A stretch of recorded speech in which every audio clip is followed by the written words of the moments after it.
So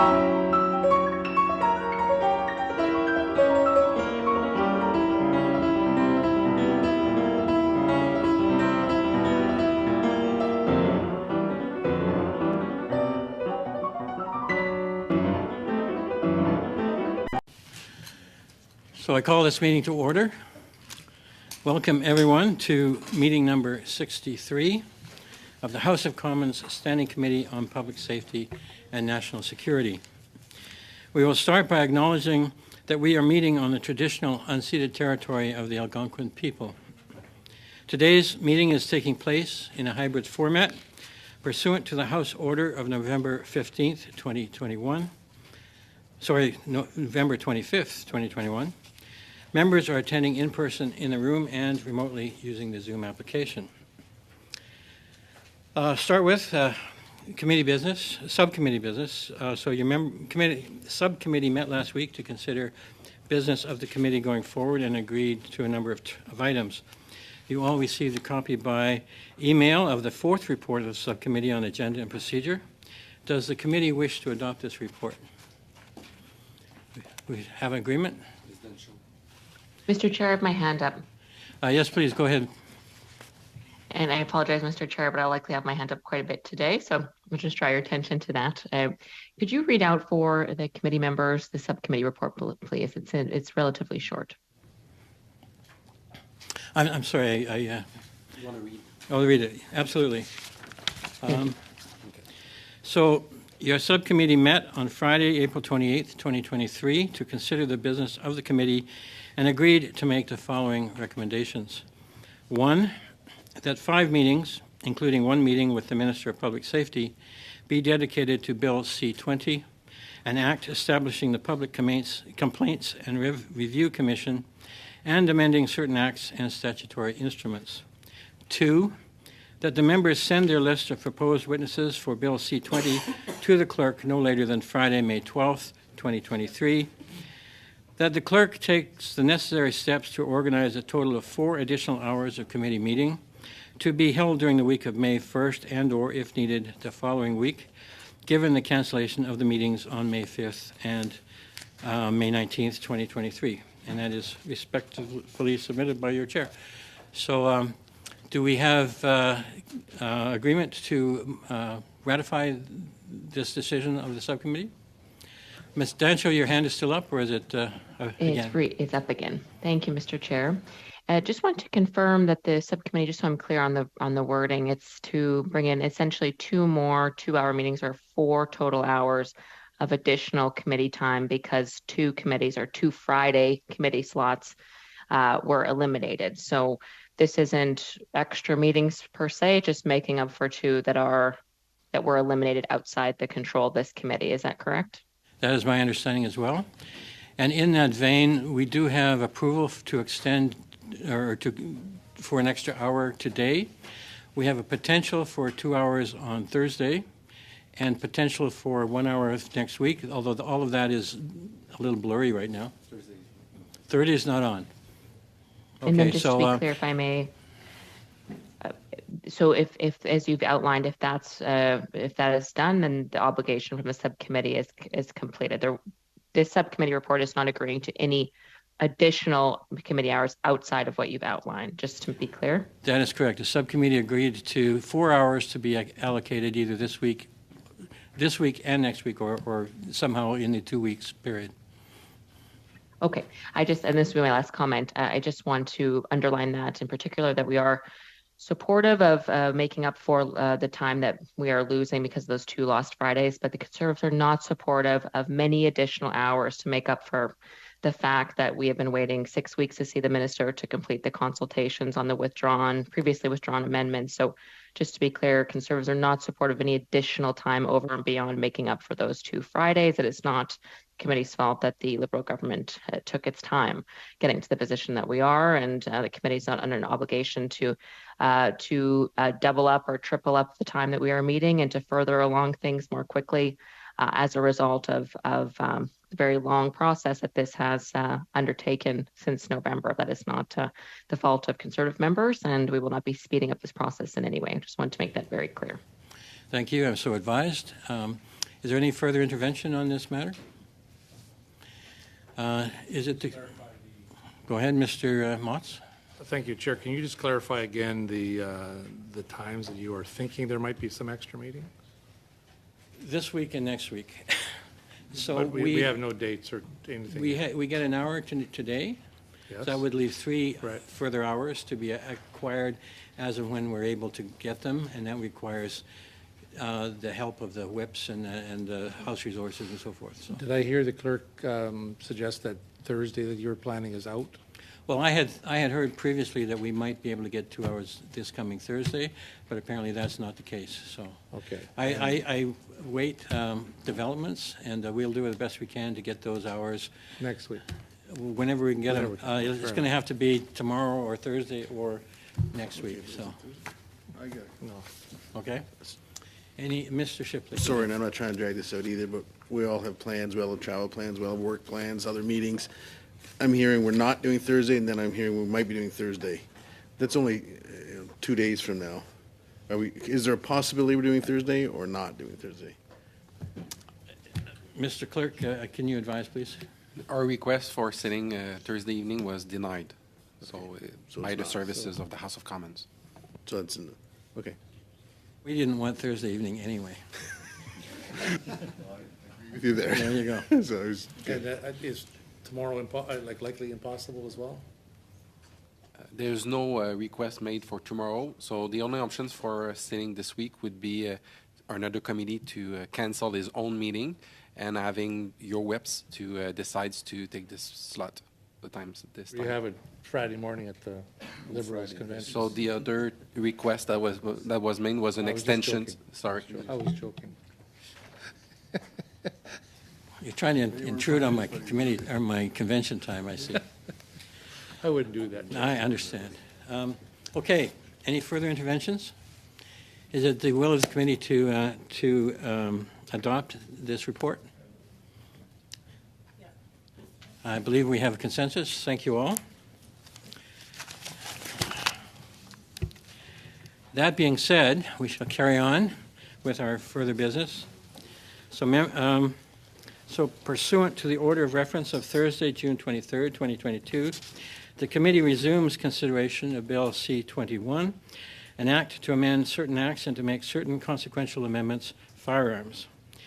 The committee resumes clause-by-clause consideration, and I welcome once again, after a long absence, our officials. And good to see you, and we'll do our best to, get this done.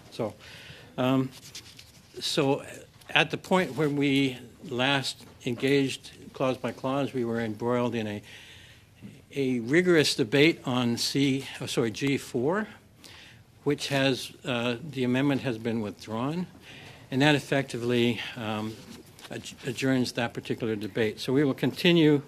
I forgot to introduce our officials. So we have from the Department of Justice, we have Mary Ann Brees, Counsel, Criminal Law Policy Section.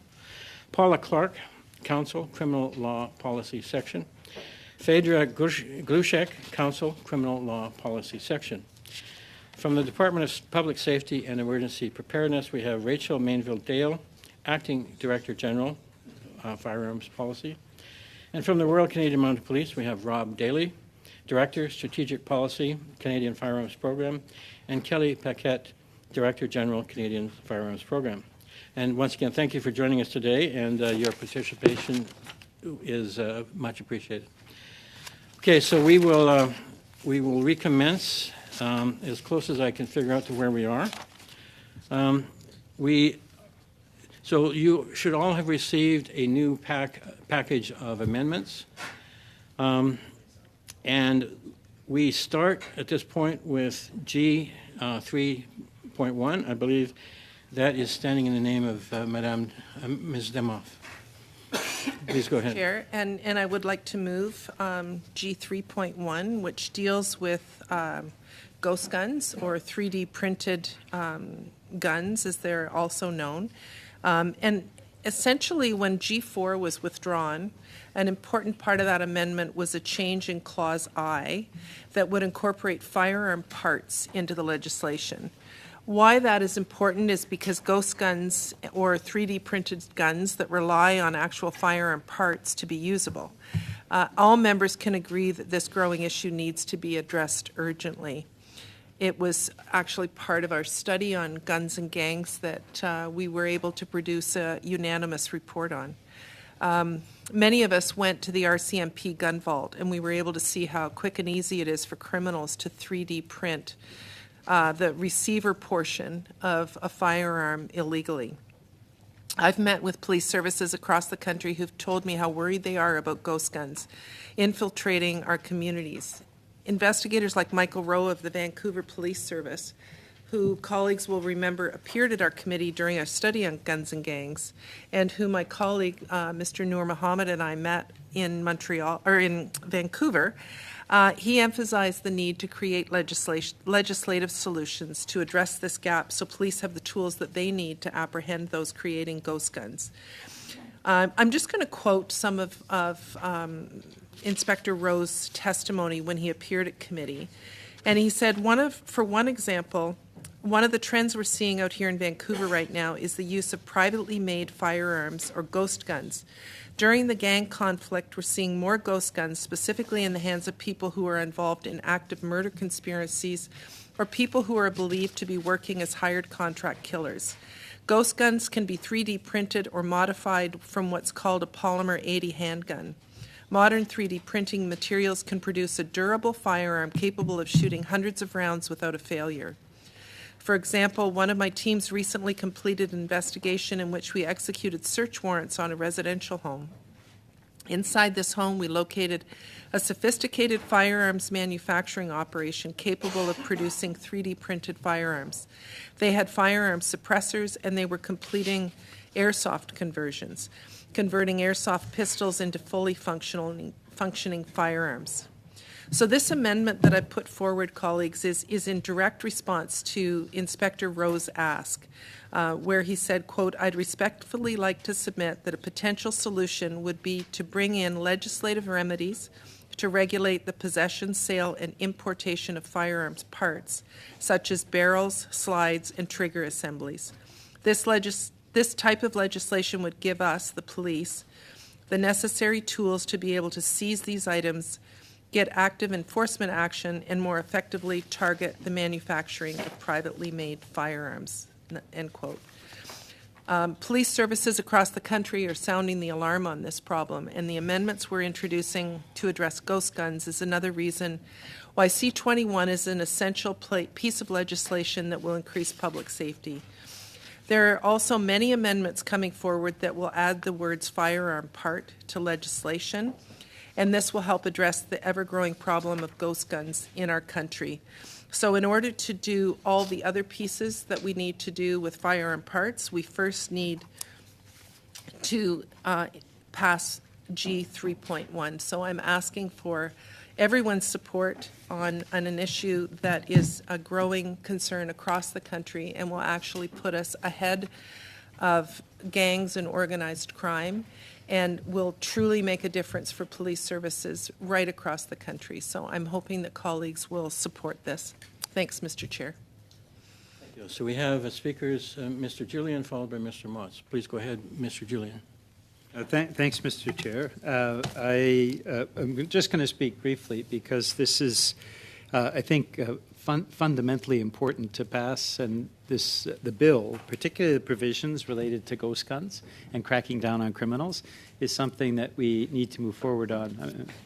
Jitancho referenced the delay, and she's quite right. There's been a delay on the government side for the last few months. That being said, now that we're moving forward again, I believe we need to move forward in an effective way, and here's why. I mean, we know to what extent ghost guns are appearing right across this country.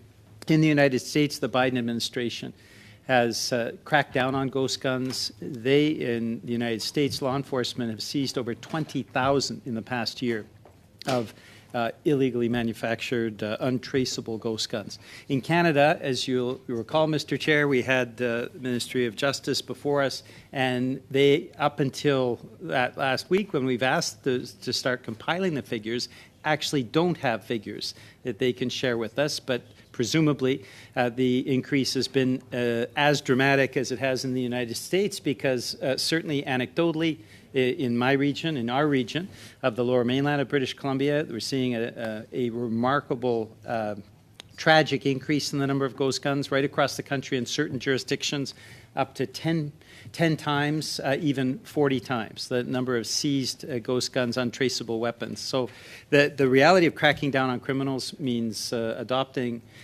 this amendment. There are many amendments to come to deal with ghost guns, but I think we're all aware, all four parties around the table, of the risk that comes from not taking action and closing the loopholes that exist currently in the law for ghost guns. Certainly law enforcement has signaled this to us as well, so I'm hoping that we would rapidly pass this amendment. Thank you. Thank you, Mr. Motz, followed by Madame Michaud. Thank you very much, Chair. I just have a couple of questions, I suppose, a number of questions in regards to this. I'm curious to know, and we are targeting, so to speak, ghost guns in this particular legislation. This particular amendment is what you're doing, but we don't mention them. I think it would be helpful if we actually mention what we're talking about. We actually mention ghost guns, and that, you know, it certainly is an issue that has taken off across the country, and it's something that has to be addressed. Currently, there is nothing prohibiting a member of the public from ordering parts for a firearm from the U.S. and having them brought into Canada. Is that correct? That's correct. So if that's the case, and ghost guns require the printing of them requires some metal parts, right? We know that. Would it not be a prudent addition here to have anybody who brings firearm parts into the country requires a PAL or an RPAL in order to do so? Would that not solve the problem we're actually after, or help me understand what some nuances here might be? So we can't speak to what other motions could or could not do unless we are being given permission to speak to motions that are possibly going to be introduced later. We have permission to do so from the chair. If the committee permits, Mr. Noor Mohammed, I believe, wishes to respond to this. Is that okay?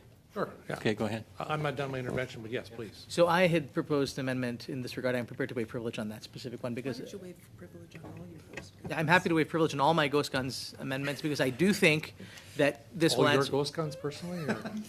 mine personally, as well as the yeah. No, I think it'd be important because if we're having a fruitful conversation about ghost guns, I think it's important to know that the importation of parts is something that we are seized within these amendments as well. Thank you, Mr. Noor Mohammed. Monsieur Motz? Merci. Merci de votre réponse. En ce qui The government is adding firearm part to various provisions in the criminal code, such as importation, so trafficking, smuggling offenses. So they will be added to that. There is no requirement currently in the law that someone has to have an RPAL or a PAL, but I can turn to my colleague from Public Safety who can speak to a motion being moved in the future. Thank you. So there is a motion that you will see with regards to requiring a PAL, possession and acquisition license, in order to import or purchase a firearm part as it's going to be defined in this motion. Just a PAL or an RPAL as well? So it's going to be a PAL, possession and acquisition license. Okay. So we're trying to tighten up ghost guns. We should probably include RPAL because as a person with a PAL can acquire. You're not supposed to have a handgun if you don't have if you don't have an RPAL. May I suggest, Mr. Motz, that when those amendments come up, you could propose such an amendment? Okay, fair enough. So, speaking about ghost guns and the idea that we that we should have some changes to them. The motion's coming up, and in fairness to Mr. Mohammed, I have not reviewed too far ahead in some of the motions that are amendments that are coming forward. So I will reserve an opportunity to speak on this a little bit later. Thank you. Thank you, Mr. Motz. Go now to Madame Michaud, followed by Ms. Dancho. Thank you, Mr. Chairperson, and thank you to my colleague for having moved this particular amendment. I won't reiterate the arguments that have been made by my colleague as well as Mr. Julian's. We've seen with our own eyes when we visited the RCMP detachment the growing problem of ghost arms, and it's high time that we legislate on this issue. This is a new issue that police officers are facing, and many witnesses for this committee have told us how urgent it is that we legislate on this particular matter. So I won't elaborate further. The Bloc will vote in favour of this amendment. Merci, Madame. We'll go now to Ms. Dancho, followed by potentially Mr. Nur Mohammed. Ms. Dancho, go ahead. Thank you, Mr. Chair. I appreciate the remarks from Mr. Moth and from others. I have also heard these things from police across the country. In fact, Winnipeg police have been hard at work. They just made quite a large bust of ghost guns, dozens of them, in fact, that were going for $7,000 on the streets. I have talked to police forces and police officers who predict that this may overtake other firearms sort of being smuggled in. We know is also very popular. About 8 to 9 out of 10 of Toronto handguns used in crimes are smuggled. If criminals are able to easily print them, which they are increasingly so, as we've heard in this committee and from police officers in our own private conversations, this may overtake that actually. So I do believe it's imperative and support measures to do so. I do have a couple questions of clarification, however, really two quick things. So this in particular, so there's other motions, amendments are being brought forward. So I appreciate Mr. Nur Mohammed allowing us to discuss those. This one in particular simply adds firearm part to prohibition orders and other things. Is that correct? Like it just amending some parts so far, and other amendments will kind of add firearm part to other areas of the Firearms Act. Is that a fair assessment? Mr. Nur Mohammed is nodding in a sense. He's nodding. Okay, thank you. As are the officials. Yes. So. Thank you, Mr. Chair, for translating that. Another thing I want to ask, I believe the NWES and RCMP refers to firearm parts rather with a different term. They refer to it as essential components. Is that correct? And do we want to be consistent with that? Is that important? I just want to make sure that we're not being inconsistent. And within that, perhaps my question would be, is there a categorical difference between what the RCMP describes as essential component and firearm part, or are we talking about this same thing interchangeably? I'm sorry. So this definition is for the purposes of the criminal code, and then I can turn to my colleague about how they would operationalize this definition. The definition is with respect to the specific two specific parts, the barrels for firearms and slides for handguns, which are the most common pieces that are used. If it was any broader, or if it was broader, it would include possibly all parts of a firearm, and we wanted to limit the scope, not we, the government, wanted to limit the scope to those two that are the most difficult and common. Right. And I'll turn to my colleague, Kelly, for operations. Thank you. Component and parts are used interchangeable. Thank you, Ms. Dancho. Okay, thank you. And Mr. Nur Mohammed's already made his intervention, so we will, Mr. Ruff, go ahead, please. Just super quick on the operationalization of this, I guess. Is there any, how's that going to be done, I guess, to some extent? Because, I mean, other things are serialized, there's ways to track things. Is there any plan to do that? It's just basically, if it's tied to a piece of legislation or a criminal code, and you're finding that, for lack of better terms, the illegal firearm, where somebody's not allowed to do it if they're in possession of these parts and they don't have the appropriate PAL or RPAL, depending on the firearm type we're talking about. Basically, that's how the charge would be laid. Is that sort of how it's going to be operationalized? Thank you for the question. So the question is that in future motions, you are going to see that it's going to require a PAL in order to acquire or import a firearm part as defined, but the possession, like ammunition, is not going to be criminalized. Any further interventions on this amendment? Seeing none, is it the will of the committee to pass this amendment? All in favor, say raise their hands. Opposed? Carried. Thank you all. We go now to G32. Ms. DeMoff, please.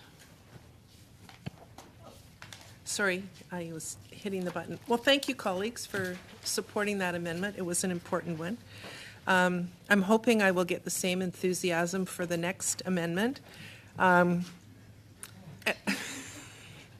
As we know, our committee has been working hard to engage Canadians from all walks of life about how we can do more to protect communities from gun violence.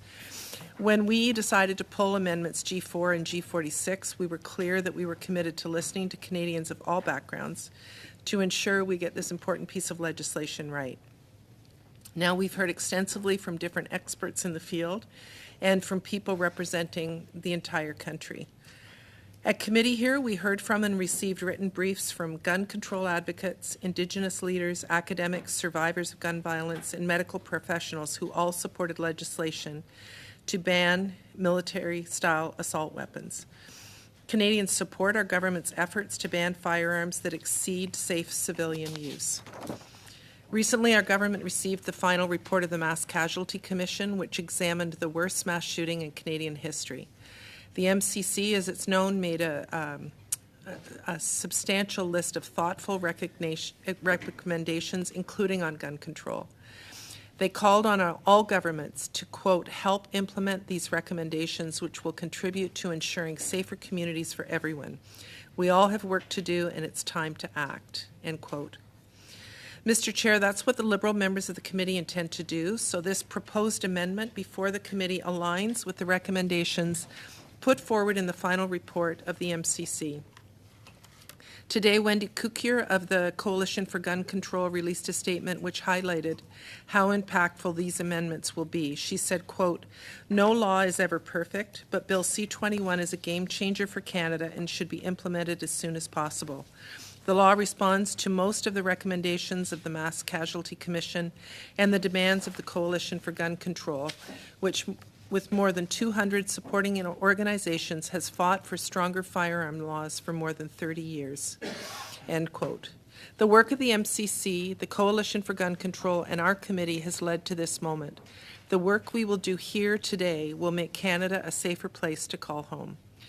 So I'd like to get into what's included in the new technical definition proposed in this amendment, because it does differ from the former definition that was put forward. So first and foremost, there is no list, so G46 will not be reintroduced. This new definition is forward-looking only. It provides the clarification that gun owners need and the protection gun control advocates have long called for. So let me be clear, the definition only applies to firearms that have yet to be created. Second, in drafting the previous amendment, the French interpretation of shotgun or rifle was drafted as fusil de chasse. The literal translation is a hunting firearm, which is obviously inconsistent with the intention of the provision, and that wording has been removed. Finally, the phrase designed to accept has been replaced with originally designed with. What we heard was that the previous language was too broad and that any firearm with a detachable magazine could realistically accept another. After listening to that feedback, we've updated our language.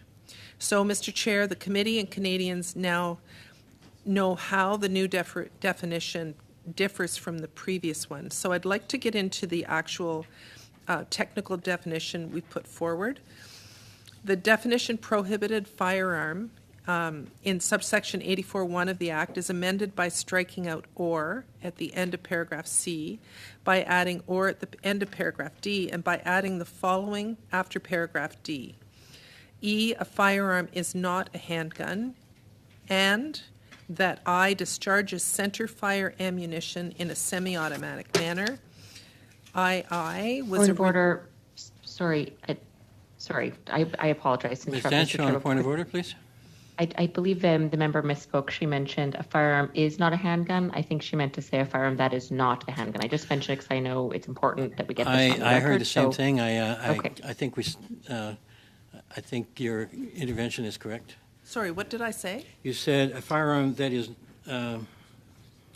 firearm is not a handgun, I believe it was. Sorry, a firearm that is not a handgun. Okay.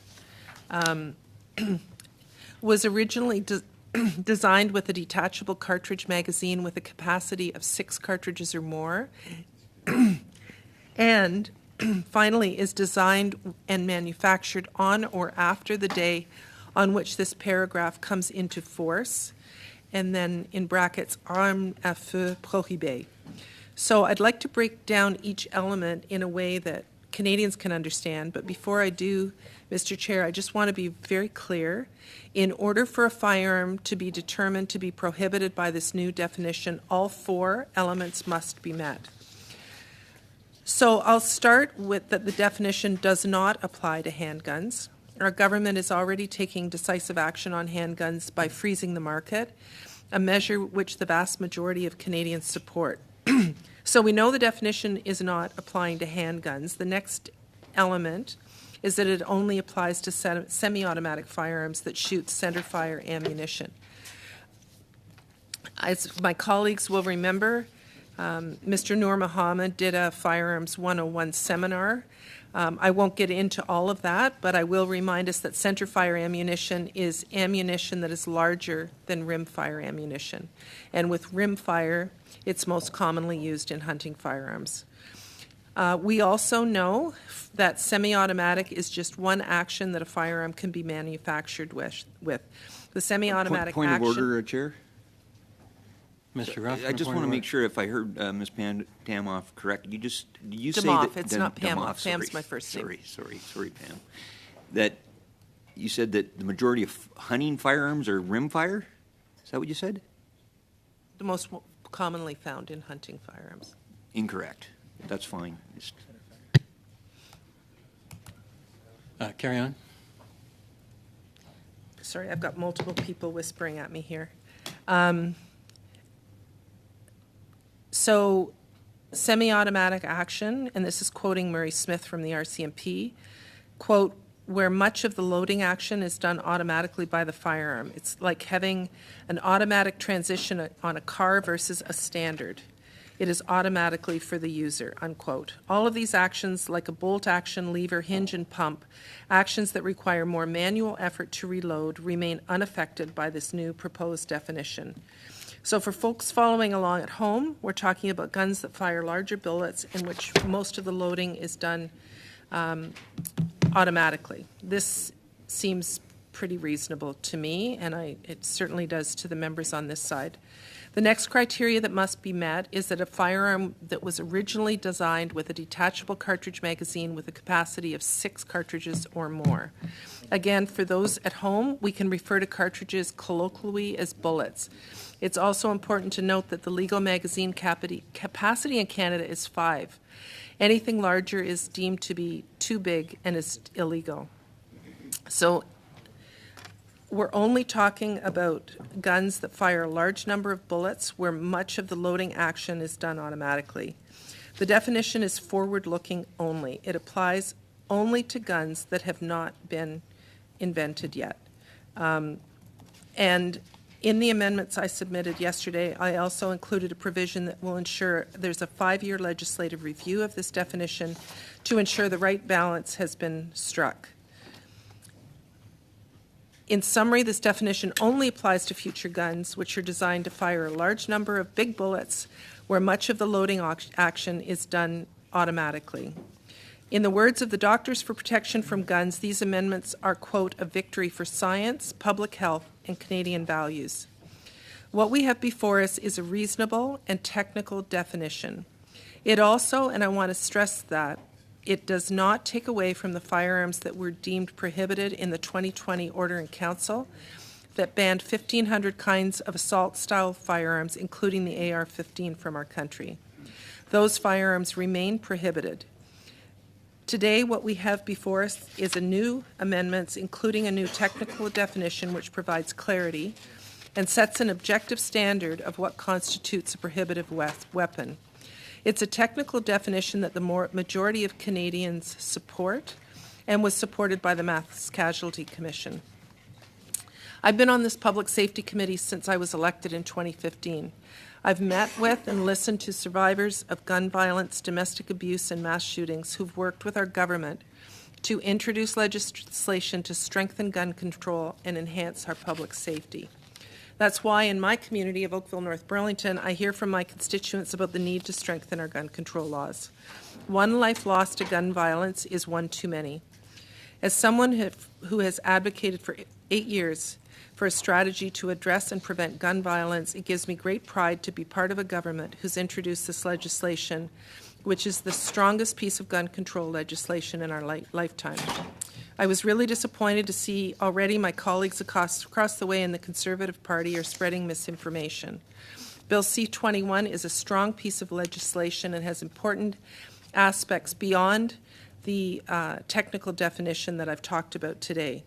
Canadians are concerned about their safety and about gun violence. There isn't a one-size-fits-all solution, Mr. Chair, to address gun violence and crime. But Bill C-21 is one tool in our toolbox to address gun violence specifically and ban guns that were designed to kill the most people in the shortest amount of time. It will bolster border and law enforcement capacity, reduce the number of firearms in circulation in Canada, stop gun crime before it starts, and create red and yellow flag laws and provide resources to help combat domestic violence involving firearms. We're making critical investments in housing, mental health supports, and youth programs to address the root causes of crime and set young people up for success. We also created the first ever National Action Plan to end gender-based violence. All these investments and actions by our government, including Bill C-21, is part of our government's broader strategy to keep Canadians safe and healthy. Bill 21 is a critical bill that needs to be passed as soon as possible. And I just want to reiterate, Mr. Chair, we all need to be taking a public health approach to gun control, and this is one part of that approach, and I call on my colleagues to support this amendment. Thank you. Thank you, Mr. Muff. We go next to Mr. Julian, followed by Ms. Dancho, followed by Madame Michaud. Mr. Julian, please go ahead. Thanks, Mr. Chair. I'll speak briefly again because we have 160-odd pages of amendments, and I know that it is, now that we're back on the rails, given, as I mentioned earlier, the issue around ghost guns, we have to proceed in an effective way. I will be supporting this amendment, not only for the reasons that Ms. Demoff cited, the Mass Casualty Commission made strong recommendations in this regard, but also because of an issue that we've raised in the House, the NDP has raised around the issue of manufacturers not being subject to a tight regime around approval and classification. Manufacturers and importers, as we heard in our questioning of witnesses that came from the ministry, aren't subject to an ironclad process right now, and the companies can classify firearms in their own way. That's not appropriate, given that loophole can lead to abuse, either inadvertent or conscious. So I'll be supporting the technical amendment because what it does is help to close those loopholes. That's very, very important. So these amendments around ghost guns crack down on criminals. This amendment subjects manufacturers and importers to a regime that is tighter and ensures that they have to go through a due process. That is a shift away from going, or saying to responsible gun owners that the focus of the bill will be on you. And I think that's an important element to retain as we go through the discussions of these amendments, that if we're looking to tighten the rules, manufacturers and importers are part of that, and certainly cracking down on criminals. So I'll be supporting this amendment. Thank you, Mr. Julian. We'll go now to Ms. Dancho. Ms. Dancho, go ahead, please. Thank you, Mr. Chair. Before I have a number of comments and then some very important questions for the officials for clarification. I know that this area, formerly withdrawn G4 and the list that sort of accompanied that has not been brought back, which I appreciate, caused a lot of turmoil, and that was over 4 or 5 months ago, and it also caused a lot of stress both in the hunting community and in the anti-gun community as well. And I just want to acknowledge that I recognize that there were threats made to many members of this committee and to officials. And I just think it's important that as we get into this very important democratic discussion that we are tasked with, that is our duty at this committee, I want to acknowledge that Conservative members, myself included, have not been immune to that abuse and those threats. So I understand on a personal level how difficult it is for many of us to come to the table and have an honest democratic dialogue about this. So, Mr. Chair, I did want to acknowledge that going forward, and it is my goal to ensure that we each have the opportunity, the freedom, and the protection to fight in our corner and make our points known, but that I fully denounce, as do all Conservative members, any abuse or violence directed towards any member of this committee or any member of government. So I just want to be very clear about that. Okay, so going to this definition, I appreciate Ms. DeMoff's overview. I appreciate it. And I will get to some questions, but I did want to address a few things that she said. And I appreciate, again, this is a heated debate, or has been in the past, but I don't appreciate the allegation of misinformation over the past 24 hours from Conservative members. And I did want to address some misinformation. I think that was shared perhaps by accident by Ms. DeMoff. Just to be clear, hunting guns take center fire ammunition. It would be completely inhumane to hunt a deer or anything larger than a deer with a rimfire. Center fire ammunition is extremely common. You cannot hunt a big animal with a rimfire. It would be not humane. So that is very standard, and just want to be very clear about that. Since, again, we are talking about hunting rifles in many cases in this regard. Point of order, Chair. Could I just apologize to the honourable member and Ms. DeMoff, on a point of order, please go. I just want to apologize to the honourable member and recognize that I misspoke. What I should have said was that rimfire will not be impacted by the definition, but you're absolutely correct, and I apologize. No problem. Thank you. On, it's please. a complicated issue with lots of details, and I do have a number of just clarifying questions because I have been bombarded, as I know all members, certainly on this side on the Conservative side, have received a lot from their constituents and others. So I did want to make a couple other statements in particular. Just on the French interpretation in particular, it was fusil de chasse, and as you mentioned, as Ms. DeMoff mentioned, that is hunting rifle as a direct translation. So can we just clarify what the French word is now, and is that still an accurate French word to describe what's in this new definition? That's my first question, but I have a few.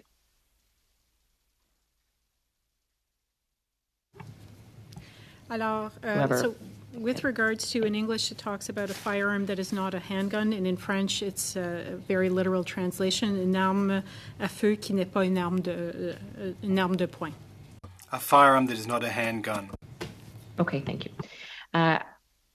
There was a mention from Ms. DeMoff of what the difference is between this definition and the last one, and just so folks are clear, I'm just going to briefly outline what the last one was, if you'll just bear with me. I do think it's important given how contentious this was at the time. So the last definition that was withdrawn was a firearm that is a rifle or a shotgun that is capable of discharging center fire ammunition in a semi-automatic manner, and that is designed to accept a detachable cartridge magazine with a capacity greater than 5 cartridges of the type for which the firearm was originally designed. So can we be a bit more specific and elaborate on what specifically is different in the new one versus the old one? Because I'm really not clear. I believe it was something about original design, but if we can get into further detail about the difference, please.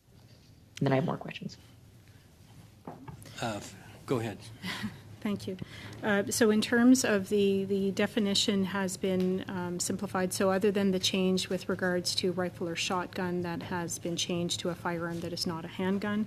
With regards to capture the government's intent to capture firearms that have a detachable magazine and how to differentiate those that are intended for small detachable magazines that are quite acceptable in Canada for hunting purposes is to how to capture that concept of a large capacity magazines or those that are designed for those large capacity magazines. That language has been simplified to the was originally designed with a detachable magazine with a capacity of 6 cartridges or more.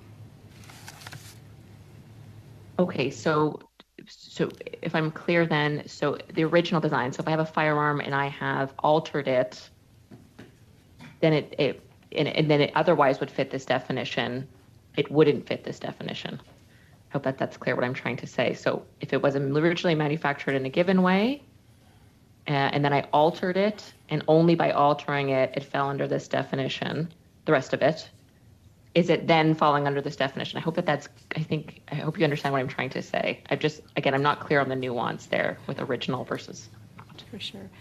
So in terms of you're talking about post-manufacturing modifications, that's not what we're talking about. We're talking about that original design of the firearm. Okay. Thank you very much. A few more questions here. Actually, I have a number of them, but so if we're looking, you mentioned not a handgun. So other than rifles and shotguns, why that change? Was there any, other than rifles or shotguns, are there any guns that aren't handguns that it would fall under this that didn't before? Or is that just sort of a semantic change? I believe the intent is to capture long guns. All long guns. Okay. All right. Whereas you feel that the shotgun and rifles before didn't quite capture all of them. Can you list a type of firearm long gun that wouldn't have been captured under rifle and shotgun? Can you provide one right now? Hi. I just wanted to bring a little bit of additional clarification. In the French version, it was fusil de chasse, so that was causing some confusion. So in order to clarify and simplify the definition, I understand that we used a firearm that is other than a handgun to clarify that it does not include shotguns, and that each of these firearms has to meet the defined criteria. And again, the definition is prospective in nature.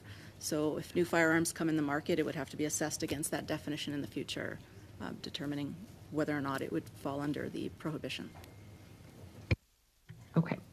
So, and I'm going to loop in sort of this secondary clause that's within this, and it's as, at least on the slide deck, I'm going to read from what it was, and I think it's the same in the legislation, but the language, I may need to be corrected, pardon me. But so this is specifically a technical definition. It would cover firearms designed and manufactured after this bill comes into force, and it would not affect the classification of existing firearms in the Canadian market. So I'm not quite understanding what that means. So if let's say I have one of these firearms that falls under this definition, I'm still allowed to own it, use it, sell it, pass it down to my kids, whatever, when this bill passes, if this definition passes with it. Is that correct? Yes. Okay, so this is in essence a grandfathering clause. So anyone who owns these right now and buys them up until this passes, if it does, can keep them and use them accordingly and sell them? So it's different than a grandfathering regime where the classification of the firearm actually changes, and therefore people are permitted to continue to own those firearms. This is the classification of those firearms. It does not change, and therefore they are allowed to use them, possess them, sell them, transfer them with the existing classifications of that firearm.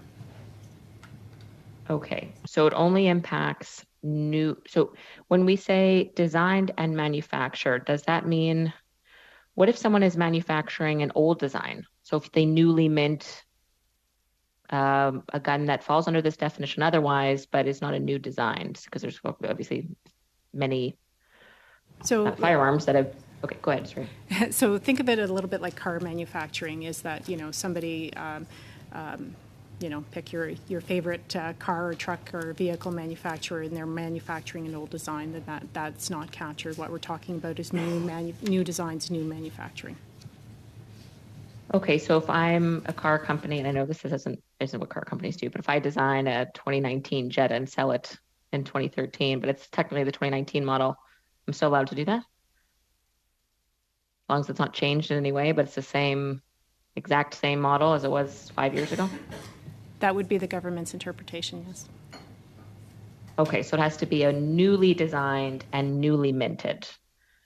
Otherwise, firearms that fall under this definition will continue to be, you can buy one brand new, as long as it's not a new design. That's correct.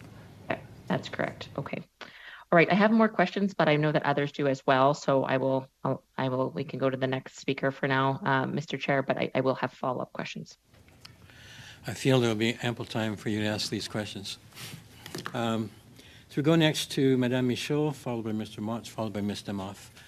Madame Michaud. Thank you, Mr. Chairperson, and thank you, Ms. Damoff, for having introduced this amendment, which I believe is better than the previous amendment, G4.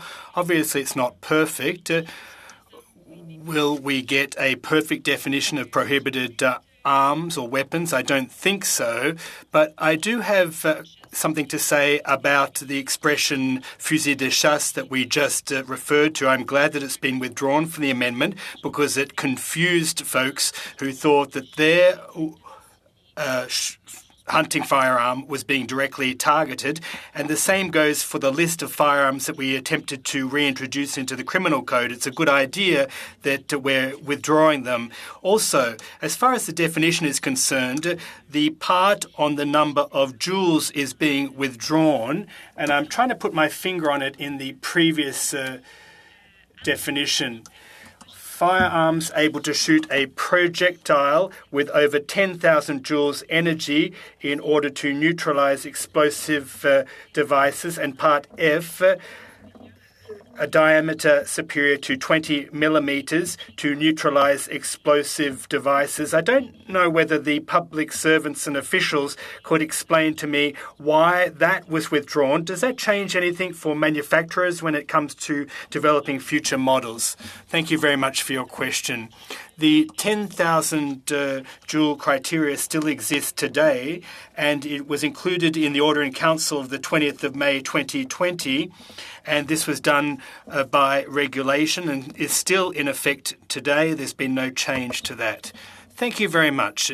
I also have a question about point 2I, Article 2. Has been developed initially with a detachable cartridge for 6 magazines or more. We are concerned about that insofar as we're afraid that manufacturers might easily be able to circumvent that regulation. For example, a manufacturer might be able to market a weapon with a cartridge that would be limited to 5 magazines, but nothing would prevent them from commercializing that same weapon in the United States, for example, where they'd be able to do so with high-capacity cartridges such as 20 or 30 magazines, and therefore they would filter back into Canada illegally through the black market. And wrongdoers would be able to use those and attach them to a legal weapon here in Canada. So I'm wondering, by including in the definition initially designed to, etc., etc., I don't know if I'm being clear in my remarks here, but does that open the door to circumventing, manufacturers circumventing this definition? Wouldn't it be better off for us to say a cartridge that would have a limited capacity of 6 magazines? I don't know if my question's clear. Response. As far as the choice of language is concerned, it was the government's intention, once again, to target the initial design of the weapon in terms of the cartridge itself. Obviously, the choice of specific wording, is up to the committee ultimately. And this is just the government's proposal. The government's intention is to capture into this notion the design of the cartridge. And I'd also point out that high-capacity cartridges are illegal in Canada.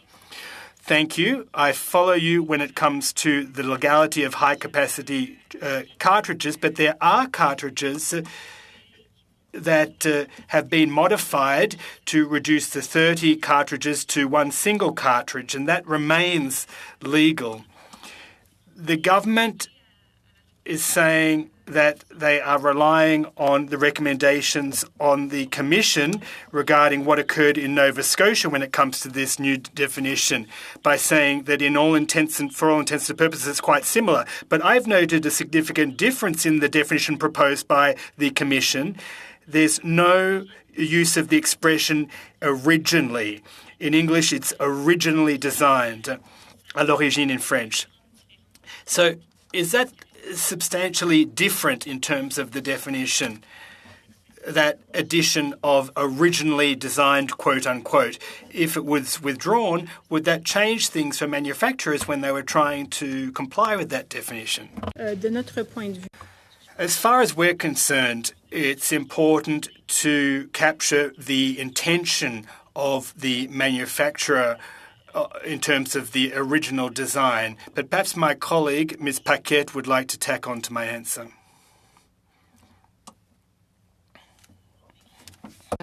Except for the prospective aspect, my understanding is the intent of the new definition. It would capture the same types of firearms that was in the original definition. As for the magazines, this is one element of the definition, so it can't stand alone. It's used to identify what a manufacturer is making. Looking at the magazines as a standalone, there are many firearms that can accept many magazines. So this is just one element to help identify a certain type of firearm. I'll stop there, Mr. Chairperson, for the time being. Thanks very much. Merci. Mr. Motz, followed by Ms. DeMoth, followed by Mr. Shipley. Mr. Motz, go ahead.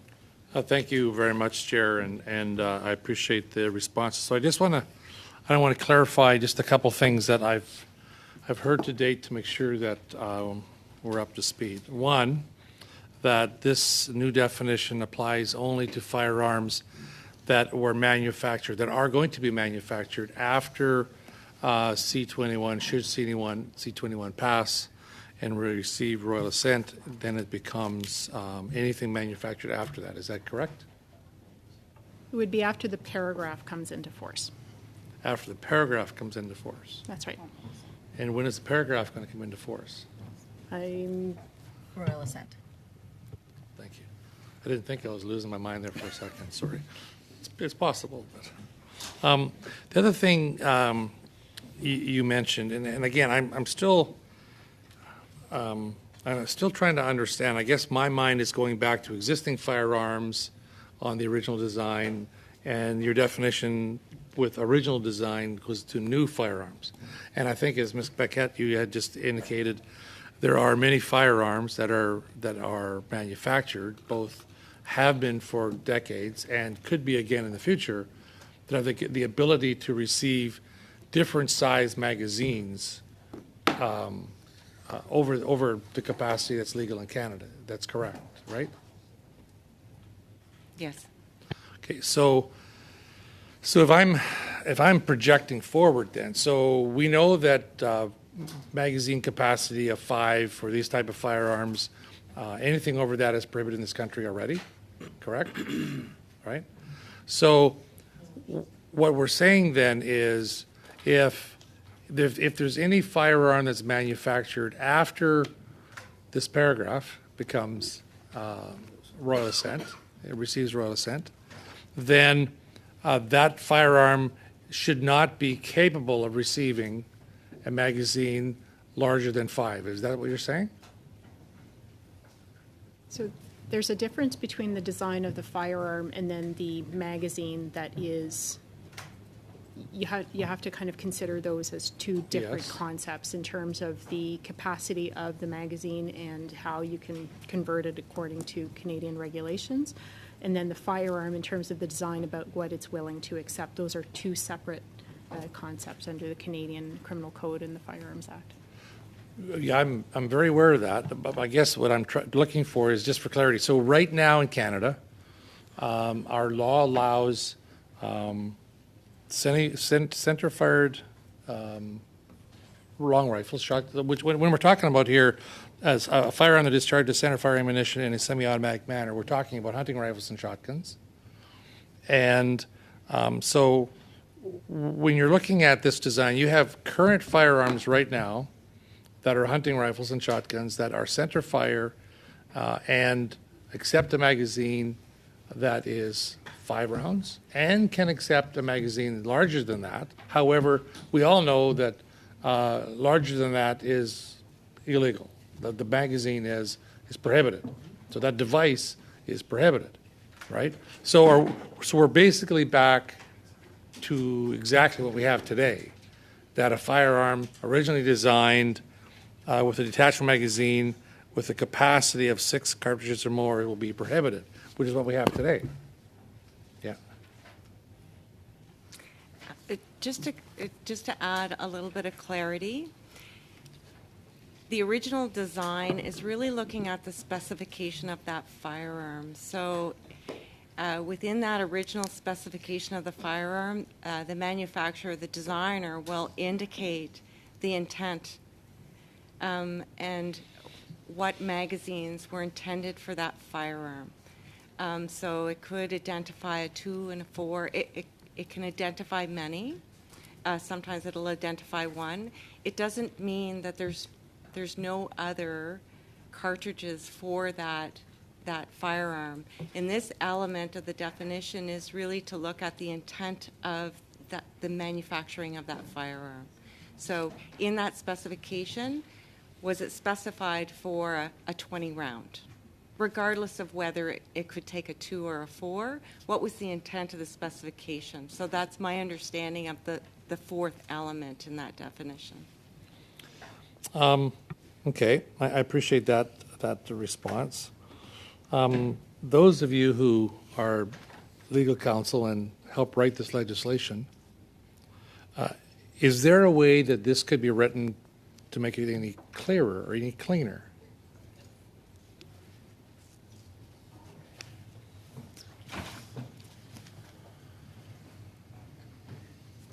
So there are various ways of drafting legislation. Yeah. We're not the drafters of the legislation. We are in the room and we give instructions.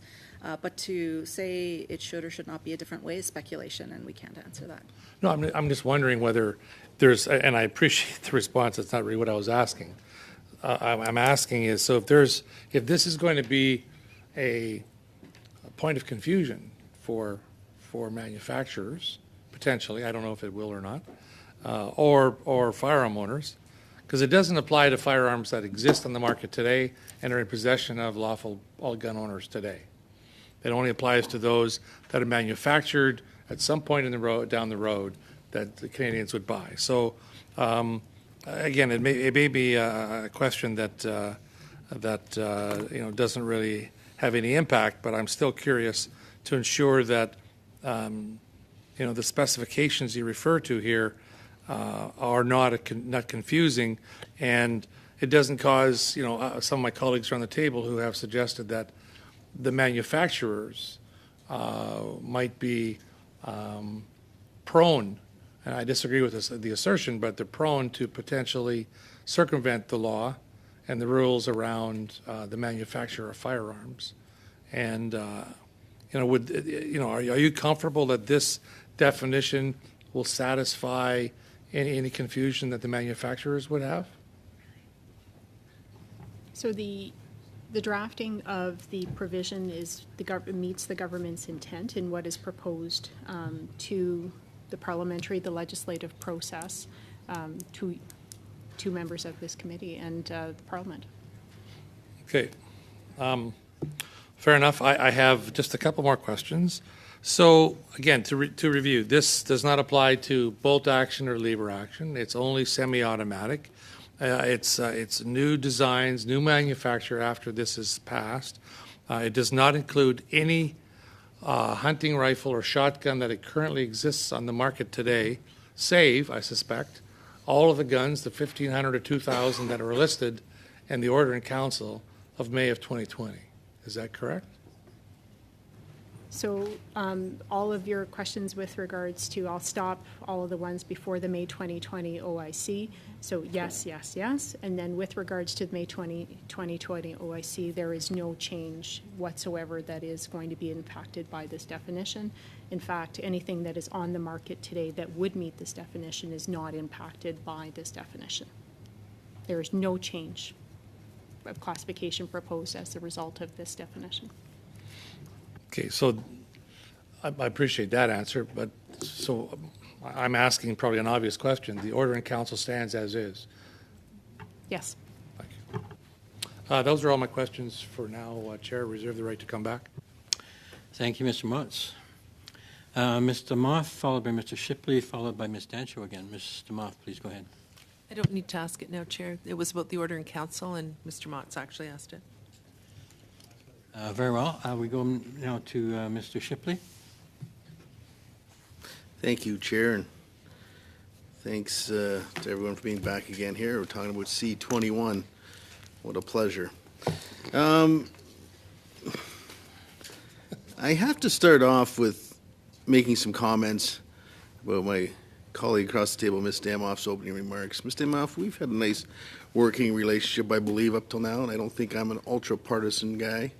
But some of your remarks, quite frankly, to use a bad analogy, you kind of took a fully automatic weapon and mowed us all down with your opening remarks. Said, but all your conservative colleagues across the table spreading misinformation. I take offense to that.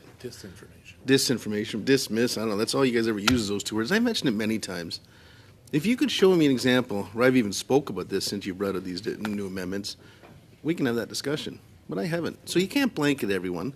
And I'm not sure what my colleagues have said or not said, and I don't think we've all said misinformation, disinformation. We need to start, we're starting off today. We got a lot of long work ahead of us.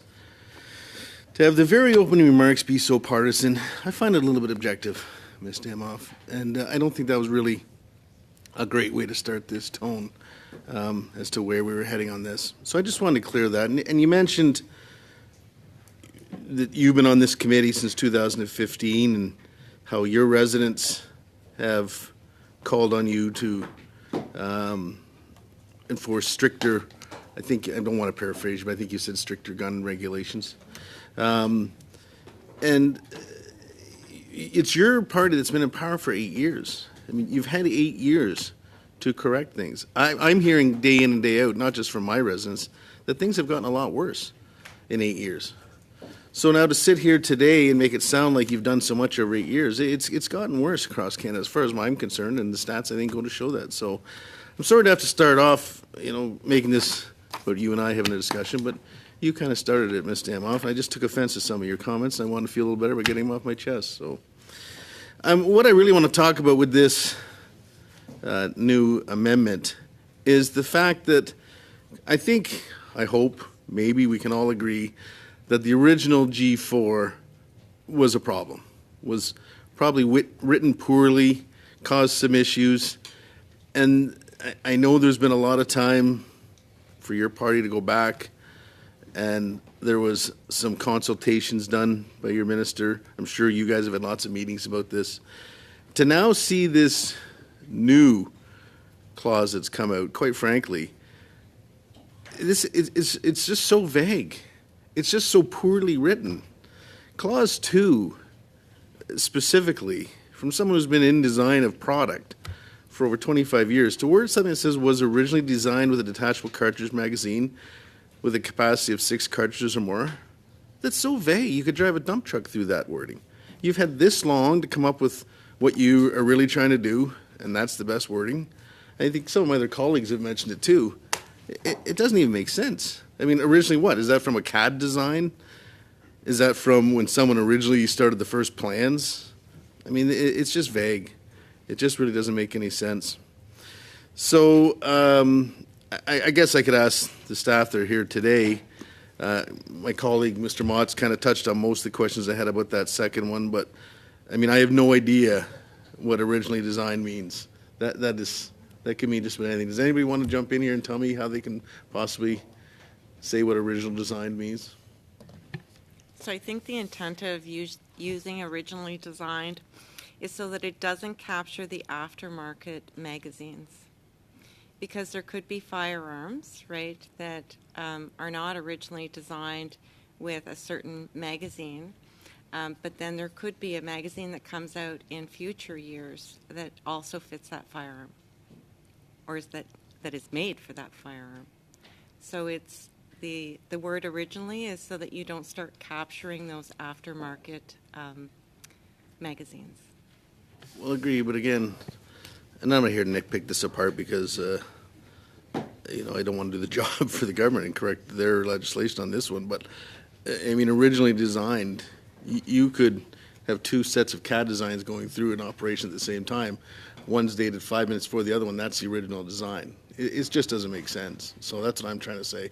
I understand what you're saying with the aftermarket, but original design, 5 minutes later, is not the original design. It's the new design. So I'll leave it at that for now. I know some of my other colleagues have some comments. We'll see where this goes. Thank you, Chair. Thank you, Mr. Shipley. We go now to Ms. Dancho, followed by Mr. Ruff, followed by Mr. Julian. Ms. Dancho, go ahead. Thank you, Mr. Chair. A couple things. So on this definition, so just so I'm clear, now police have to enforce this. So again, it's been outlined that, and officials have clarified, but I'm struggling to understand how a police officer would enforce this.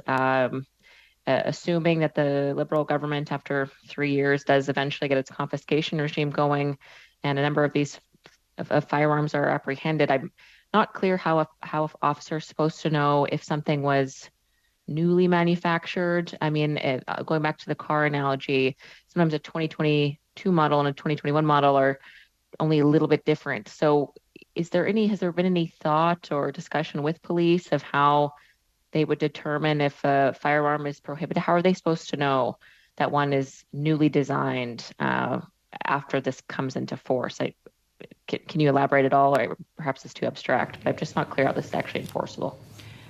So if the definition and this legislation were to pass and it were to come into force, then our colleagues at the Canadian Firearms Program would be updating, as new designs come into market, they would be updating the FRT, and law enforcement relies on the FRT, the Firearms Reference Table.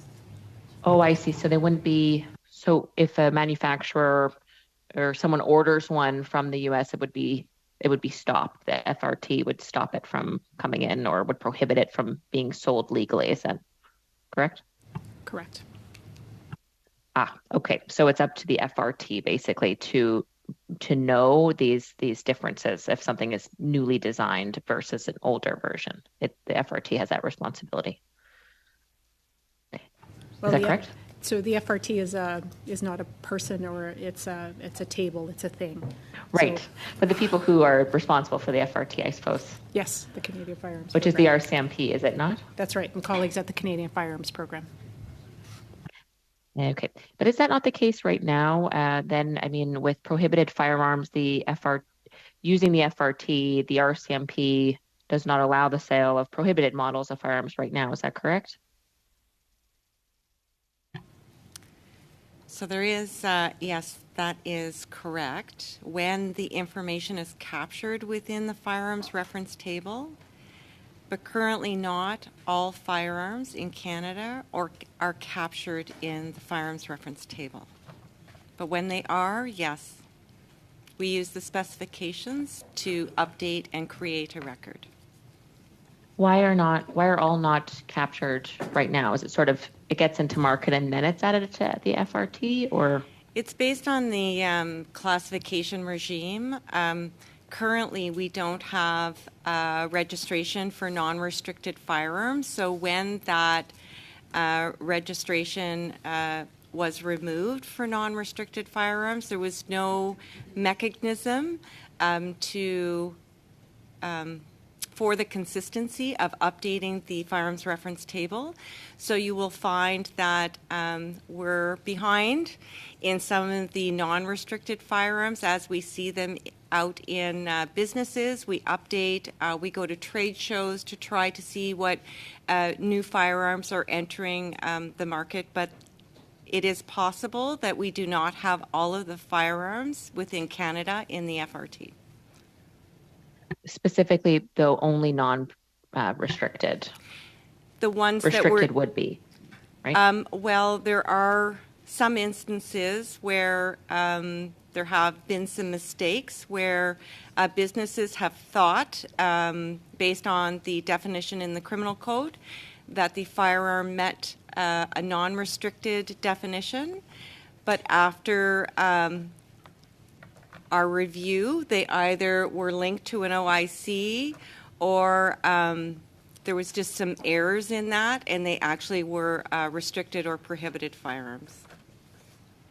Thank you. So you mentioned there was a few instances, or sorry, I think I'm putting words. Did you say a few or many? Does this happen often, or is this like a one-off situation? This has happened. It's very difficult to determine. I know last time we were asked for statistics around that as well, but because there's no mechanism to force the updating or the for the businesses to identify to us what firearms are coming into Canada, specifically the non-restricted, I can't say how many errors there are.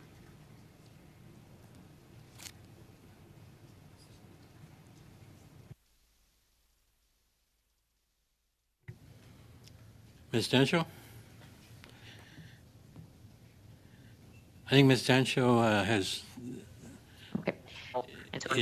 Sorry, technical can issues. you hear me? Yes, go ahead. Can you? Okay, I don't know what's happened there. Sorry, my connection's unstable. Please let me know if that happens again. Okay, so I think I'm clear on that. One thing I did want to understand better is the minister in his announcement of this yesterday mentioned that he will also require the permanent alteration of long gun magazines, so they can never hold more than 5 rounds, and he will ban the sale or transfer of magazines Point of order. capable of holding. Sorry, Raquel, your sound is very strange. I just wanted to check with the clerk to make sure the interpreters are still okay, because it's cutting, on my anyway, it's cutting in and out. Thanks. Just, check with the interpreters, Mr. Clerk, if you wouldn't mind.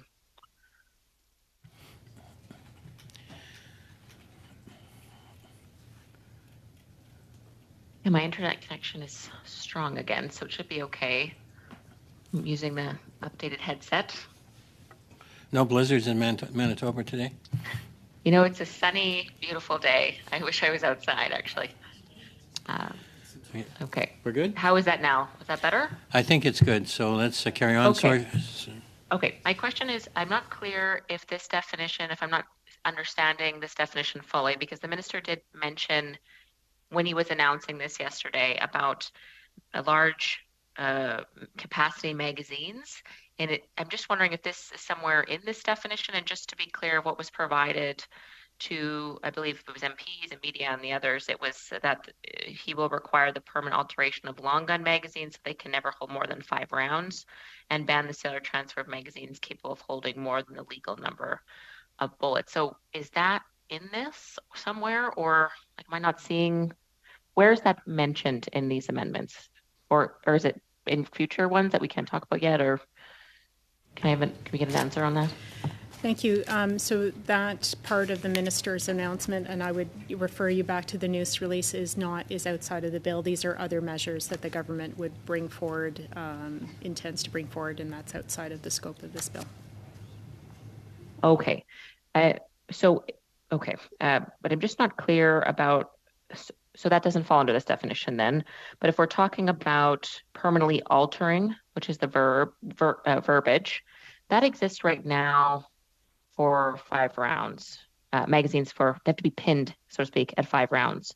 And the language used right now in legislation is permanently altered. So can you tell us if that's different now because of this in regulation? So again, this is outside of the scope of this bill, and I would just refer you back to the minister's announcement. And Okay. The reason I ask is because it was announced sort of when he was talking about C21. So he's announcing there's a new definition, no list, also announcing this, getting a lot of questions about this. I believe that the officials at the table right now are those who would be supporting those new regulations regarding magazine capacity. Can we have answers on those specifics, or how is it that we get answers on what that means? Because it is all involved in this conversation as per the minister's announcement, and I would suggest that perhaps officials might not be able to speak to what might be forthcoming in other matters. I don't know, but it's kind of out of the scope of this amendment in any event. So the officials may answer if they wish, but go ahead. Sure. The regulations that are underneath the criminal code or within the criminal code, those we cannot speculate on timing or what would be included, but we can refer to both, as my colleague has said, the Minister of Public Safety's news release yesterday, as well as the government commitments to permanently alter large capacity magazines. And that's about all we would be able to provide the committee today. Okay. Does that include tubular magazines when he says that? I have the wording of the commitment before me, if you'd like me to read it. The mandate commitment is requiring the permanent alteration of long gun magazines so they can never hold more than 5 rounds, and banning the sale or transfer of magazines capable of holding more than the legal number of bullets. And those were the commitments made by the government on December 16th, 2021. With respect to large capacity magazines. And again, anything in future regulations would be confidential, and we don't have any information about the timing and the scope of those regulations at this time. Okay, I will move on to other questions, but I just have serious concerns, Mr. Chair, regarding this, because if it includes tubular magazines, that includes things like the Winchester lever action, which is a very old Woodstock classic gun used by farmers and hunters. That very much is Grandpa Joe's hunting rifle. So is the Lee Enfield gun. That is also Grandpa Joe's hunting rifle. So I'm just very concerned that we don't have clarity on this. He announced it within the scope of the C21 amendments. So if we can't get more clarity, I'm very concerned that we're not going to be able to answer the many questions we're receiving. A lot of people have tubular magazine long guns, and the Lee Enfield is about as ubiquitous as the SKS. I would suggest that these concerns are, while valid, are beyond the scope of this amendment. This is strictly a definition. It doesn't relate to magazines. Really, it doesn't make it doesn't relate to any existing firearm, as what we've heard. So anyway, carry on if you wish. Yes, thank you. I would just ask perhaps Ms. Demoff, as Parliament Secretary, we talked about this offside, but that the government consider a technical briefing on that specifically, because there are a tremendous amount of questions from industry and firearm owners about this. So it is a growing concern. So perhaps we can have that conversation offside. Okay, that's all for me for now, but I may have more, Mr. Chair. Thank you, Ms. Dancho. We go now to Mr. Ruff, followed by Mr. Julian, followed by Mr. Motz. Mr. Ruff, go ahead, please.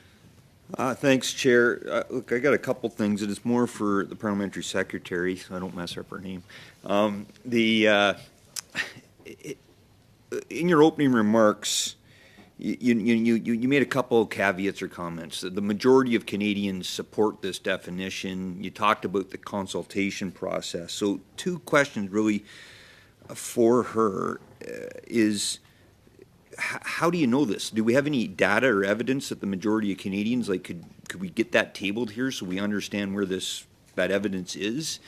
And again, across Canada, it's something I did ask the minister privately or one-on-one last Friday, I believe it was, when I was here at committee, because the consultation process that he's taken since the previous G4 was tabled, he said he went wide and across the country. And do we have could we get the government to provide the committee a list of where he went, who he saw? Because I'm not aware of him having visited one conservative riding. So again, I don't want to be partisan here. I'm just trying to understand if we're only getting the consultations only impacting some Canadians. So that's my first question for the parliamentary secretary, tied to, you know, what the logic behind this amendment. Members of the committee aren't here to answer questions. They might be able to. She may answer if she wishes, but you might want to respond or ask the officials these questions. Well, I can ask the officials if they have the information. If she doesn't want to answer. Well, it's she may if she wishes, no, that's but it's a straightforward, it's really friendly not question. It's not the role of the members of the committee to provide evidence to the committee, right? No. I'll ask the officials, maybe public safety or with the firearms program, because obviously that's where some of this was built from, is do we have a list of all the different places the minister went and who he consulted with over the last number of months? I would invite you to pose that question to the minister. Well, I could ask them. All right, so you don't have that information? Not with me, no. All right, I guess tied to this with the consultation of this definition to the officials that helped drafted this was were manufacturers consulted at all? So there were broad discussions, engagements that were done. I'm here to support the review of the motion and the bill. I'm not here, so I would invite you again to pose those questions to the minister. All right. Mr. Ruff, Ms. DeMoff will respond if you wish. Thank you. So first off, the question should be directed to the minister, not to me. I'm not here to answer questions, but you asked where does it come from? Every poll that I've ever seen. So I'll quote you one. Ipsos did a poll, 8 and 10, 82% Canadians support federal government's ban on military-style assault weapons, done on the 28th of May, 2020. It's available on their website, so you can check that. And I'll just leave it at that. It's public polling, so it's available for anyone who wants to look for it. Just to get that, you said 2020? That's one that I have found. It's been consistent, though, Mr. Ruff. So that's fine. It has been consistent for years. You asked if there was actually polling that was done. I've given you one. You can take a look, and I would suspect the numbers have not changed very much from 2020 to 2023. My question was around this definition. We're talking about this definition.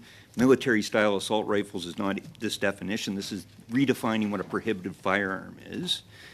The definition specifically speaks to what was discussed and brought forward under G4, now withdrawn, rightfully so.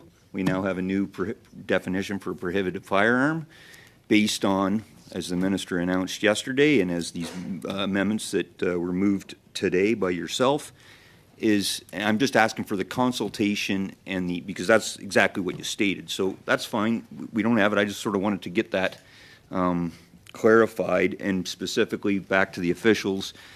If I heard correctly, there's no, from understanding from the officials' perspective, manufacturers themselves. I'm trying to. They're the ones that are directly impacted by this, because this is a new definition, an amendment going forward for future firearms, not historical firearms. So therefore, I'm just trying to understand that whether or not they were consulted, because they're the ones that are ultimately, we have firearms manufacturers, and again, they're not bad people. They're just producing a tool for hunters and sport shooters, etc. And just trying to seek the clarity there of whether or not they were involved at all in the consultation process of this, coming up with this definition. So I would refer you back to the announcement yesterday, which talked about the announcement follows engagement with Canadians across the country, and it lists the different types of groups and stakeholders that were engaged with during the consultation, during the intervening period. All right, I'll leave that at that, Chair. To go just again, some of the questions, I mean, Ms. Dancho did a great analogy of talking about vehicles, but again, I'm just concerned about going forward. So if we take, for example, say the Browning hunting rifle Mark II or Mark III that was caught up under the previous G4 is no longer caught up in this. But if it was to be remanufactured to the same specs in the future, right? So the Browning produces more of these hunting rifles. They will not be captured under this because they were originally, no matter what they were designed for, how they were originally designed for, tied to magazine capacity, historically, they're not part of this. This is just for future firearms only. That's correct. Thank you. That's it. I have now, Mr. Chair. I would request maybe a quick recess for a break for the members here. I know we'd like to have a quick huddle and maybe a bathroom break. Thanks, Mr. Chair. Well, I certainly support that.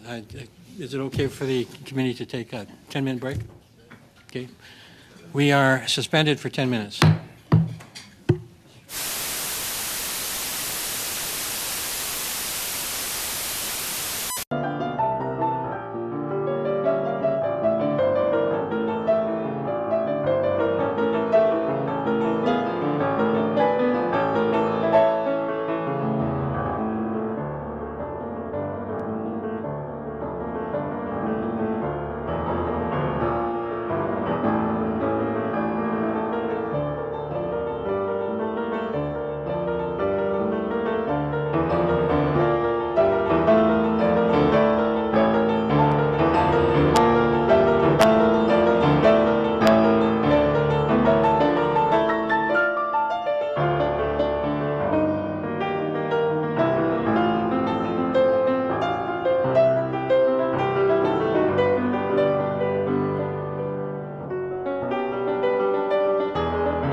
Hope we all had a nice chat and a little lunch. I know I did, at least the lunch part. And Iquinder, I apologize. I hadn't realized you're vegetarian. We will address that in future occasions. Sure, it's just that my other committee, has like a full spread, and then I came to this committee maybe 2 months ago, so it's fine. We may have to be brought up to speed, to measure up to the other committees. Yeah, no worries. Okay, thank you all. So we are engaged in debate on G 3.2. The floor is now to Mr. Julian, followed by Mr. Motz, followed by Ms. Dancho. Thanks very much, Mr. Chair. I've been here a while. I'm new to this committee, but I've certainly been at Parliament Hill for a while. I was through Parliament through the years of Mr. Harper's government. And certainly at committee, we would often receive amendments even the same day. I appreciate that this time we've had 24 hours to digest the amendments, and we've had time to question and appreciate our witnesses here to get answers. Now, we have spent well over an hour on one amendment to start. At that rhythm, I'm concerned with the 145 amendments that we have, that would take us through on the basis of what Ms. Dancho said at the beginning of this meeting, that the Conservatives would agree to the normal committee schedule of 4 hours a week, maybe making up occasionally for a day when Parliament does not sit, for example, with the Liberal Convention this weekend and the Bloc Convention in 2 weeks. But 145 hours and 4 hours a week, that takes us through literally to October 2024, not October 2023, October 2024. I'm concerned about that because I hope this is not a filibuster. I see some indications that it is. Some questions that are repetitive, some questions that are rhetorical, and some debating that has nothing to do with the bill. And that concerns me because we did manage to adopt one amendment a long time ago this evening, it seems, that deals with ghost guns. And we know that in some parts of the country, the prevalence of ghost guns has increased 1,000% over the past year. That's 100% a month, Mr. Chair. So a delay of a month or 2 or 18 months, if we're continuing at the same rhythm, is something that is, to my mind, very, very concerning. I take it on good faith that this is not a filibuster. I certainly hope it is not. I see many signs that indicate to me that it may well be. I certainly believe we all have time to consider the amendments. We've had time to question the witnesses as well and get answers to those questions, and I think those answers have been very clear. So I'll express my concern, Mr. Chair, that if there is a need to advance on this, I do understand and I agree with Ms. Dancho that the delay we've had over the last few months was caused by the government tabling amendments that had not been appropriately vetted. That is true. But two wrongs don't make a right. And if the Conservatives are then delaying things in an unduly, in my mind, in a way that means that we can't get to the important amendments and work through them in a forthright way, I'm concerned that we're delaying this bill even longer at a time when the ghost gun provisions are urgently needed by law enforcement, and they have called for it urgently by law enforcement. So I wanted to raise that concern. As I mentioned, this amendment is very clear to me, and I'll be voting in favor of it. I wanted to flag two things. One, that I'm beginning to sense that there is a filibuster, and I hope I'm wrong. Secondly, though, Mr. Chair, I think the idea that we would be restricted to just doing the normal committee schedule of 4 hours a week at the rhythm that we're going right now in terms of amendments, that simply won't allow the effective consideration and moving forward with this bill that's required. So I wanted to express my misgivings through you, Mr. Chair, to the committee, and hopefully we will start moving forward on these things. And I, through you, want to express my appreciation to the witnesses. They've given very fulsome, very complete, very clear answers. And so I think we should take those answers and, as a committee, be effective in moving forward on this bill. Thank you. Thank you, Mr. Julian. If it's any help, I think this is a really significant amendment, and I'm hopefully we don't need to extrapolate this amendment into all of them. That being said, of course, as we go forward, as things develop, we will do what we need to do. So we go next to Mr. Motz. Mr. Motz, please go ahead. Thank you, Chair. To Mr. Julian's point, and to yours that you just made, your intervention, I would agree.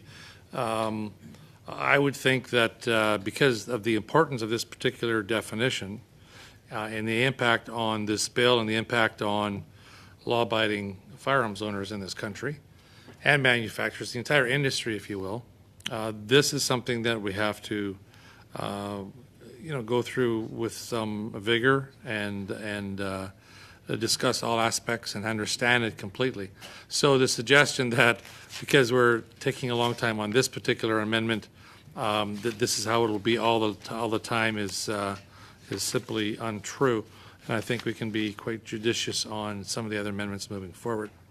Having said that, Mr. Speaker, I was hopeful that there would be some time to further digest this bill, or this definition, sorry, but it doesn't appear as if there's any willingness to do that by some of the other parties. So I will go back to something that I started with C21 when we first began our debate back in the fall. And that has to do with scope. I've had conversations with many people on both sides of the aisle since C21 was introduced. And, there is some, the C21 was introduced as a handgun bill. It was debated in the House of Commons as a handgun bill. And yet, the majority of our debates at this particular committee, since the new definitions have come out, have to do with long guns and shotguns and are completely out of scope. And if I understand parliamentary process, that it would be reasonable to have the expansion of the scope go back to the House to be determined of whether it is in scope, or that the government decides to put something forward that it could be debated in the House and then brought back here to committee, that we can continue to have this conversation. And in fact, that may be something that the government should consider, that this definition and the new additions to this bill actually do get brought back to the House for debate. Now, unfortunately, I think I tried to do this last time on a motion. You ruled it to be in order or within scope, and I disagreed, and some horsepower in the House disagree with you as well. And, that's still an opportunity that exists. So, I think it behooves us as a committee to, Canadians heard us in the House debate this bill about handguns. Now, for the last 6 months or so, we've been talking about long guns and shotguns and hunting rifles and things that impact a wider range of Canadians than the handgun freeze or a handgun ban, and a buyback process and things like that. And now we're involving the livelihood of Canadians to and pastime of Canadians and sustenance for Canadians that are now impacted by this particular bill. So my suggestion is that we give some consideration to the fact that that this bill, this definition and some of the amendments to this bill are out of scope, and that would be a motion that I would present to this committee, that it be sent back to the House to determine whether or not it is in scope, and have the Speaker make that ruling.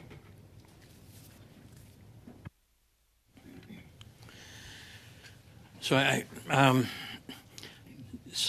I had not ruled specifically on this motion, on this amendment in this meeting. However, I've heard arguments on both sides of this question over the months, over the days, over the months. I'm inclined to maintain consistency with the previous decision, that it is in scope, and carry on from there. If the House feels it is not in scope later on, it may happen in due course that the House address that issue, and I'm certainly look forward to that if that issue, should that be required. But at the moment, I will rule that the matter is in scope at this time. Point d'ordre, Monsieur le Président. On a point of order, Mr. Chairperson.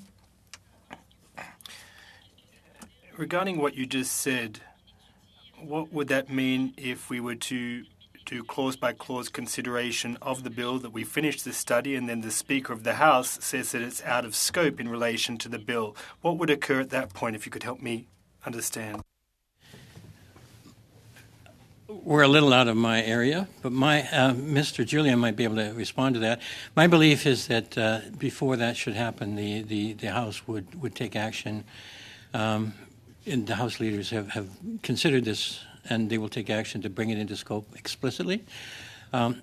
Failing that, I think that if it is not done in due course, that when we report back to the House, that such elements as the Speaker might feel are not in scope, as at the time the bill comes back to the House, he could set them aside, possibly have them brought forward at report stage. Explicitly, I don't know, but I will defer to Mr. Julian if you wish to respond to this. I'll defer to you, Mr. Chair, because you're absolutely right, and Mr. Motz is right as well. Ultimately, confirmation of scope comes from the House, and so that is something that the House can choose to do. If not, if the House has not confirmed that, the Speaker is the one who is governed to make that decision, and that was certainly the trajectory we were taking, I think, a few months ago with the amendments. Your interpretation of this being in scope, I completely agree with. But ultimately, if there's any party questions that, the House confirming scope is an important step to take. And if I may, Chair, thank you, Mr. Julian, for that. I go back to Ms. Michaud's question, and that is, so hypothetically, if we continue on given your ruling, and we continue to move down this path, and then we find out in the weeks ahead that the House and or the Speaker, or both, confirm that it's out of scope, what does that do to these amendments? What does that do to our discussion? What does that do to the bill? Those are legitimate questions that we have to have answered before we decide to move forward. All fair points. The Speaker will not rule on this matter until the bill is returned to the House. The Speaker regards what happens in committee to be a matter for the committee to determine. Once the bill is complete and we report it back to the House, then if there are concerns about scope, those need to be raised with the Speaker in the House, and the Speaker would deal with them appropriately.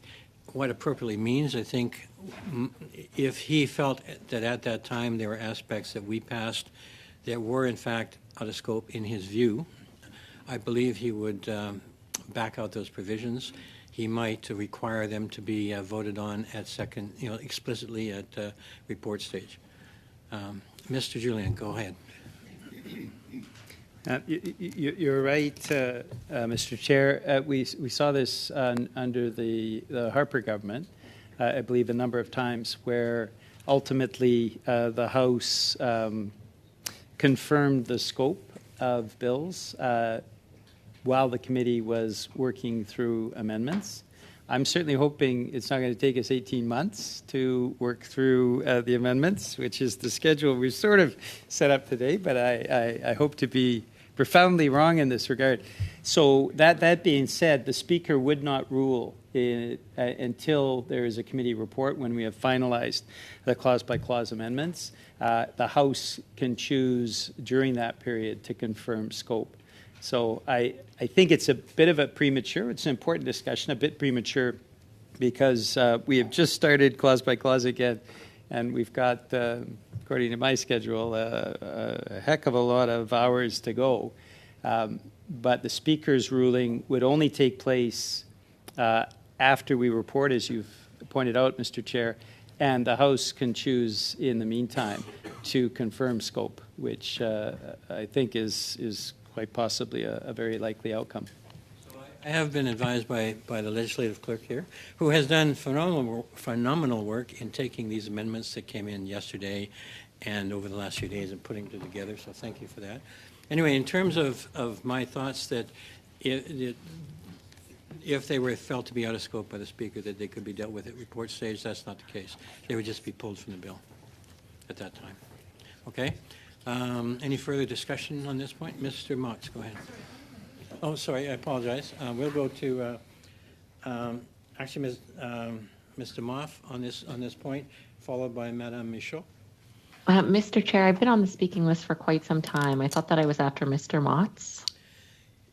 You certainly are. I thought in terms of the of the amendment, I was thinking we're dealing with this particular sort of subtopic, if you will. If you wish to respond now to Mr. Motz's comments instead or in advance, after Ms. Demoff and Madame Michaud, presumably we'll get back to discussion of the, and actually Mr. Motz again, we will presumably get back to the amendment itself. And did you wish to respond now or wait until that time? Yeah, sure. I mean, I have a few clarifying questions left, not too many, but a few. I did want to address a few of the things that have been said, certainly regarding a filibuster. I think any suggestion that asking an hour worth of questions to what in its previous iteration was the largest hunting rifle ban in Canadian history is kind of silly. This is what the committee is for. This was just dropped yesterday. We're trying to understand what this is. It's very odd. I know it's not technically a grandfathering clause, but trying to understand what the magnitude of this is, because the last version of this was extremely serious and impacted the 2.3 million gun owners in this country and caused a countrywide uproar and mobilization of hunters, farmers, and sports shooters, Indigenous Canadians that we've never seen. So taking an hour, maybe two, maybe a few more, I don't know, to get perfect clarity on what exactly this means and the impact it's going to have, we're going to make sure that we get that clarity. And I'll note that the first amendment we went through before this went forward in relatively short and peaceful orders. My expectation that most of the amendments, assuming there's no curveballs that we don't know about yet, we'll proceed in a very. Madame Dancho, I think we've lost your audio. The clerk advises me that your audio, your connection is very intermittent. So we did miss the last part of what you said. Okay. So I'm wrapping up that point. Is that fine? Okay. So I did want to also note that the last time we had this amendment, which had a very similar definition, in fact, it was almost the same. We originally called a vote to rule it out of scope. The NDP voted against it, but then in the House, the NDP most recently tried to rule it out of scope themselves. On a point of order, Mr. Chair. Unfortunately, I've lost interpretation into French. The sound quality does not allow for simultaneous interpretation. Guys, colleagues, I don't know why this is happening. My internet connection is fine. I have all the latest tech. So how is it now? Speak a little bit more, and we'll see if the... Okay, I will try to speak slowly. Just also not clear on the scope. The NDP did try to move a motion in the House, ruling the last iteration, which was very similar, out of scope. So I'm not clear why their perspective has changed. Perhaps they would like to add some clarity. The definition is largely the same.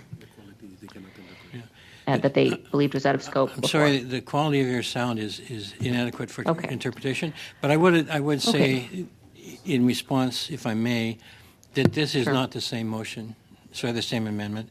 It is strictly forward-looking. It incorporates.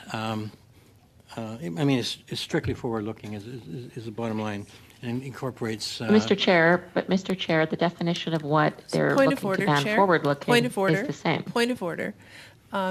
Two things. One, Ms. Dancho is not getting interpretation, but I have a question. Has someone challenged the chair's decision? Because if not, we should just go back to the clause that I've introduced. So if there's no challenge of the chair, which I haven't actually heard yet, then we should just get back to clause by clause and on the amendment. And I'm sorry that someone can't participate virtually, but if the interpretation is not coming through, we can't just continue to take part. So if there's no challenge to the chair, then we should just move on, Chair. I think it's okay, Mr. Chair. Is interpretation still not coming through? I think it's very sporadic. Your connection is very... I will log off and restart my computer program. I hope in good faith colleagues don't pull any shenanigans in the few minutes that I'm gone. Thank you. We'll do our best. Meanwhile, let us go to Madame de Moff. Did you wish to carry on with the... It was just a question. If we should continue on with the amendment that I put on the floor, if there's no challenge to the chair's decision, and if there is a challenge to the chair, then it's non-debatable and we just vote on it. So let's just, I haven't heard that it has been, so let's just carry on with the amendment. Madame Michaud, you were next, followed by Mr. Motz. Allez-y, s'il vous plaît. Please proceed. If I could just add some clarification to what Mr. Motz said and Mr. Julian said. They said it was premature to think about an eventual decision by the Speaker of the House once the bill does arrive in the House. That's curious because the government has G4 and G46, and the New Democrats were about to table a motion such that the Speaker of the House would hand down a decision about the scope of the bill. So it's a bit curious to hear that at this stage of the game. And as Ms. Damoff just said, were there to be your decision to be challenged, Mr. Chair, well, then perhaps it would behoove us to vote on this immediately. Otherwise, I'd be prepared to return to the debate on the amendment. Mr. Motz, go ahead. Thank you, Mr. Chair. And to add some clarity to my motion, I'll put it this way. I move that the committee report the following to the House, that notwithstanding the usual practices of the House, the committee requests for the Speaker to provide a ruling as soon as possible on the admissibility of Amendment G 3.2 in relation to the scope of We have a Bill C-21. motion on the floor. We can't move another motion at this time. I'm amending my own motion. Your motion is not on the floor. Ms. DeMoff's motion is on the floor. My motion is still on the floor. I said I moved to determine whether this is in You scope. can't move a motion while there's a motion in progress. If you wish to challenge the decision of the chair, that's different. I think it's privileged, and it would proceed without further debate. Right, but you cannot move another motion at this time. Right, and we will wait until Ms. Dancho is back online. Absolutely. Okay. So it is your intention to challenge the chair. Okay. We will wait for Ms. Dancho.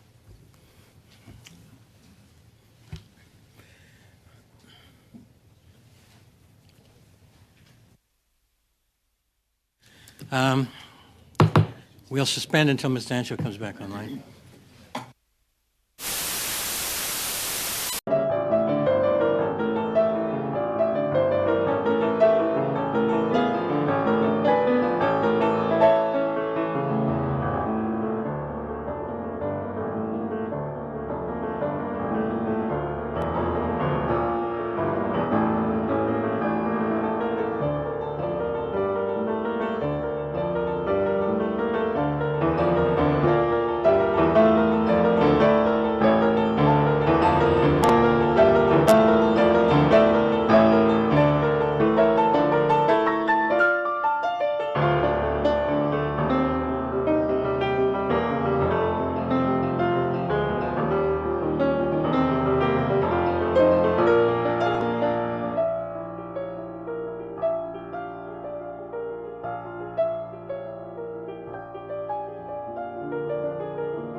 Joe, welcome back. In your absence, Mr. Mott has challenged the chair. The question, therefore, is as follows. Shall the decision of the chair that this amendment is in scope be sustained? I'll ask for a recorded division. And Point d'ordre, Monsieur le Président. On a point of order, I do have a question before we vote, if time permits, just for the legislative clerk, if I may.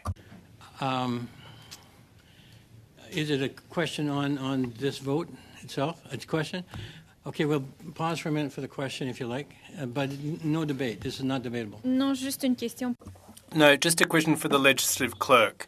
Now, were the government hypothetically to move a motion to broaden the scope of the bill, at what point could they do so? Would they do so before coming back with amendments that would go beyond the scope of the bill? For example, an amendment on assault-style weapons. Would they do that before retabling them, or could they do it at any point until the bill returns to the House after clause-by-clause consideration? Thank you, Mr. Chair. C'est difficile de... Well, it's difficult to respond to your question, Ms.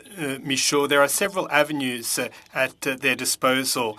I don't have the text of the motion in question in front of me. There are a number of avenues. The committee could move a motion to broaden the scope of the bill, report to the House, and once the report is adopted by the House, there'd be an order from the House such that the committee could indeed study the amendment that would be out of scope initially. That's the first option. The other option is for the government, or anyone for that matter, to move a motion in the House that would propose the same thing that would be debated during routine proceedings. So it's either of those two options.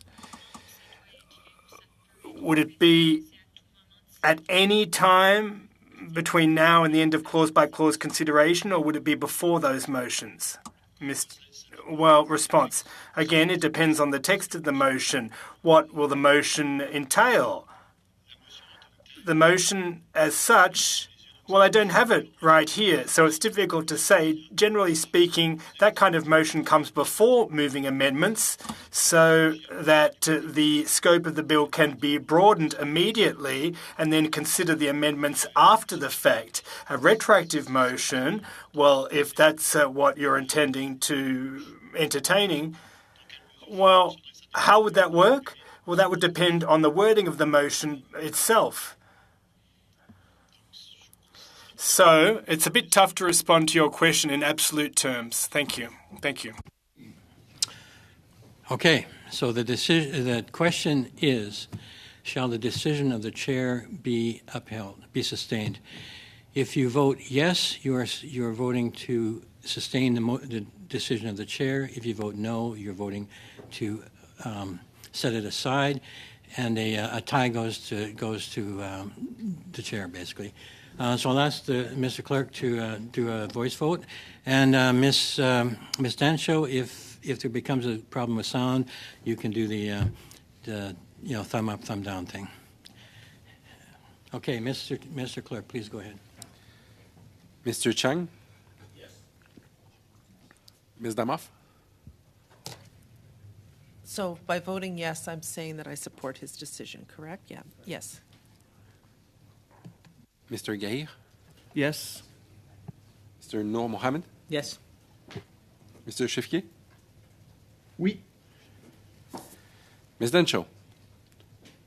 Sorry, just to be clear, if I vote no, that means I leave this out of scope, in essence. Is that correct? Yes. Sorry, Yes. I'm not in the room, so yes. Okay, so I vote against, Mr. Chair, respectfully.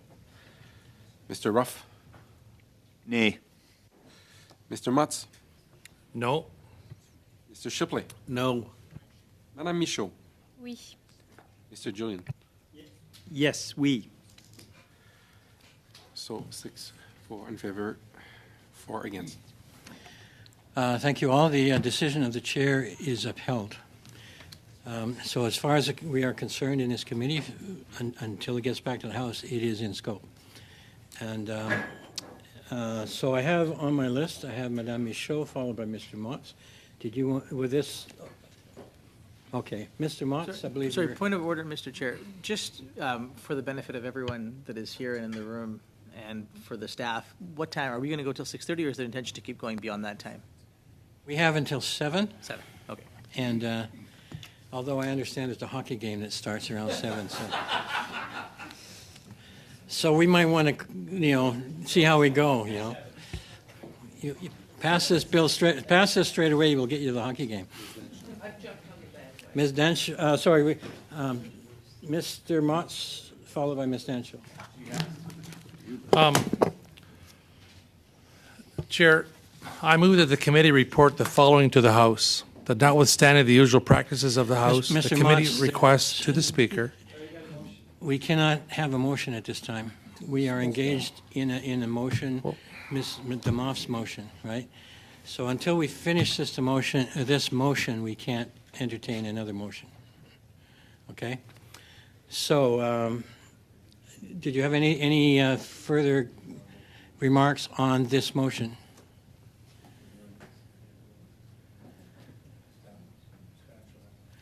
Ms. Denchel, please go ahead. And if we get a problem with sound, you may have to, in my experience, cutting off your video might help. Let's see how it goes. Okay, please let me know. And again, I apologize, colleagues, for it's not happened to me really before. So, okay, couple questions then, or kind of a big question, I suppose, on this amendment, just to be clear of what our caution is with this. Liberals, particularly the minister, in his announcement, made it very clear that he's looking to ban what he has dubbed so-called assault weapons, this term that the government is trying to establish in this definition. He has said that these are designed for the battlefield and unsafe for public use, which is what Ms. DeMoff alluded to in her remarks as well. So making these all sound very scary, of course, conservatives and many firearms owners take issue with this, as we found in G4 and G46, many commonly used firearms used for hunting were encompassed in what they were calling assault style. That was made very clear. So our caution is, if this amendment is being brought forward, the definition is what they want to describe now is what they've been calling assault style. This is now their definition. And as I said, they're so dangerous. Why is there this sort of, it's not grandfathering, but I've been calling it, for lack of a better word, forward-looking clause, we'll call it, Mr. Chair. If liberals are saying they're too dangerous for public use, which of course we disagree with, firearms owners disagree with, but if they're saying that, why are they letting people keep them and having a forward-looking clause? That's what we're not understanding. That's why we feel like there's something else going on here that we're not clear on, given the arguments that have been made for the last number of months and years from liberals. So I'm not sure, I feel like that perhaps is more of a political question, but so I don't mean to put the officials on the spot, but that is our hesitation here because of what was established in the last amendments and what the argument continues to be, including for this amendment that the minister made yesterday, saying that battlefield guns, assault weapons, all these slogans and words that he's been using. So again, if they're so dangerous, why are you letting people keep them? Perhaps Ms. DeMoff can explain, and then perhaps we won't feel so cautious and understand that this is really what it is. You're letting everybody keep these. Is that what we're seeing here? So I just have one follow-up and then I'll be done.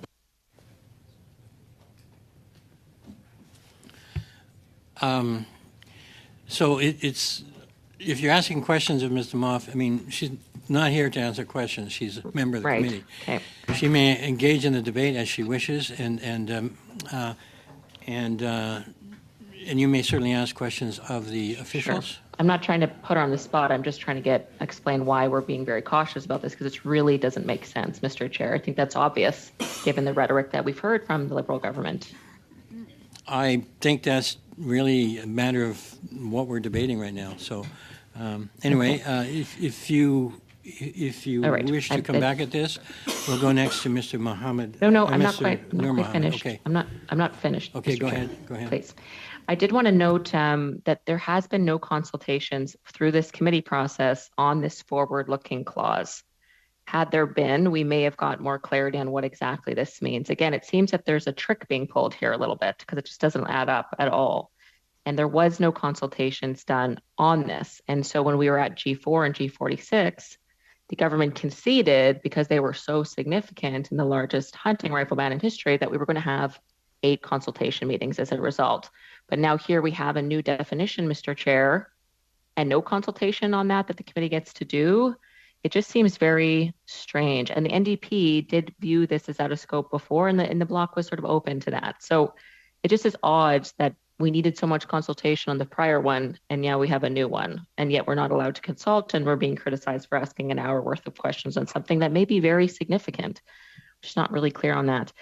Secondly, I appreciate that Ms. DeMoff mentioned a poll, but the government's own consultation, when I asked for freedom or an information request on public consultations on C21, they provided us information on a $200,000 consultation. And of the 133,369 people who were consulted through that consultation, 77% of them responded and said that nothing more was needed to limit access to so-called assault weapons. 81% said no to limiting more access to handguns. So this was $200,000 and almost 200,000 people consulted, and the evidence was quite clear from their response. So it doesn't really add up with that one poll that probably polled about 1,500 people, maybe 400 even. So just to be clear, the government's own evidence was not in favor of this from a public opinion side. And lastly on that, Mr. Chair, we know when the government says assault style, they really mean hunting rifles. That was established in G4 and G46, which was why the government seemed to have withdrawn them. It's established by hunting associations across the country.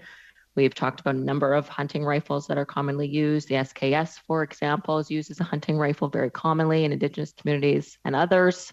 So it's just a bit frustrating in that regard. And it's not clear on capacity. I recognize that's been informed now. It's clear now it's not in the bill, but magazine capacity does impact a lot of these firearms, and it's disappointing we don't really get to ask any questions about that. Also, the Firearms Advisory Committee, this is a question I will put. Is this included in the bill, this new Firearms Advisory Committee? Because the minister, when asked about the SKS, he said, well, we're going to refer, regarding banning that, we're referring it to this Firearms Advisory Committee. So is that in this bill? Is that being brought forward through this bill to the officials? If the officials wish to respond, please go. Thank you. So I would refer to the news release and the speaking that was published yesterday. The intent to reestablish the Canadian Firearms Advisory Committee was announced by the minister yesterday, and the information about that is, as part of that, we're waiting for instructions from the minister. Okay, so that's not being created through this bill, just to be clear. Nope. No. Okay. Again, Mr. Chair, just to conclude, we were provided a technical briefing basically minutes after getting the slide deck for all of this. We are getting a lot of questions. The minister himself is responsible for this because he announced it within the scope of C21 announcements that we're talking about today. So I would appreciate, and I think members of the media, stakeholders, other members of parliament would appreciate a fulsome briefing now that we've had a bit more time to digest what these amendments mean, what the capacity magazine restrictions will mean, what is the makeup of this Firearms Advisory Committee, who's going to be on that, how is that decided, how can gun owners trust that that won't be biased, like basic questions that we need answers to, Mr. Chair. So I would ask that you consult as the lead on public safety with the Parliamentary Secretary for Public Safety on providing another amendment. And I believe there is time, because we know now there won't be any more time for another public safety meeting this week when we know Liberals were supportive of that. So now that that time's freed up, why not have a technical briefing where you can ask a little bit more questions now that we've had time to digest this and have a few more answers from officials? So, Mr. Chair, perhaps you can respond if you will have that conversation with the Parliamentary Secretary, and then I'm done. Thank you for your input. We're focused on this bill and on this amendment, and I'm really going to focus our conversation on this bill and this amendment. Many of the things you spoke of are discussed. They're outside of the scope of this bill. They're outside of the scope of this amendment. There are certainly things that you can bring up with the minister going forward. And with that, I believe next on my list is Mr. Julian, followed by Mr. Nur Mohammed. Mr. Julian, please go ahead. Thank you, Mr. Chair. I'll be very brief. I mean, I think Ms. Dancho has shown that she has had questions answered because she's establishing a narrative around this particular amendment. So she does say, and I take her at her word, that this isn't a filibuster. And so the repetitive nature of some of those questions, or the questions that go beyond the bill, are are something that she says is helpful to have her do the analysis of the amendment. And I would go and ask her through you, Mr. Chair, then I believe the Conservatives should consent to additional meetings. If that is indeed the case, if they have an understanding now of the amendment, if what they're trying to do is get answers, that is certainly their prerogative. What I find disturbing is at the same time as they're using up this committee time, which is their prerogative, they are refusing to have additional meetings. And that's the problem, Mr. Chair, I think. If we're talking about a potential filibuster, or if that's the intent of the Conservatives, again, at this rhythm, it will take us until October, not this year, but next year, 2024, to complete clause-by-clause analysis of this bill.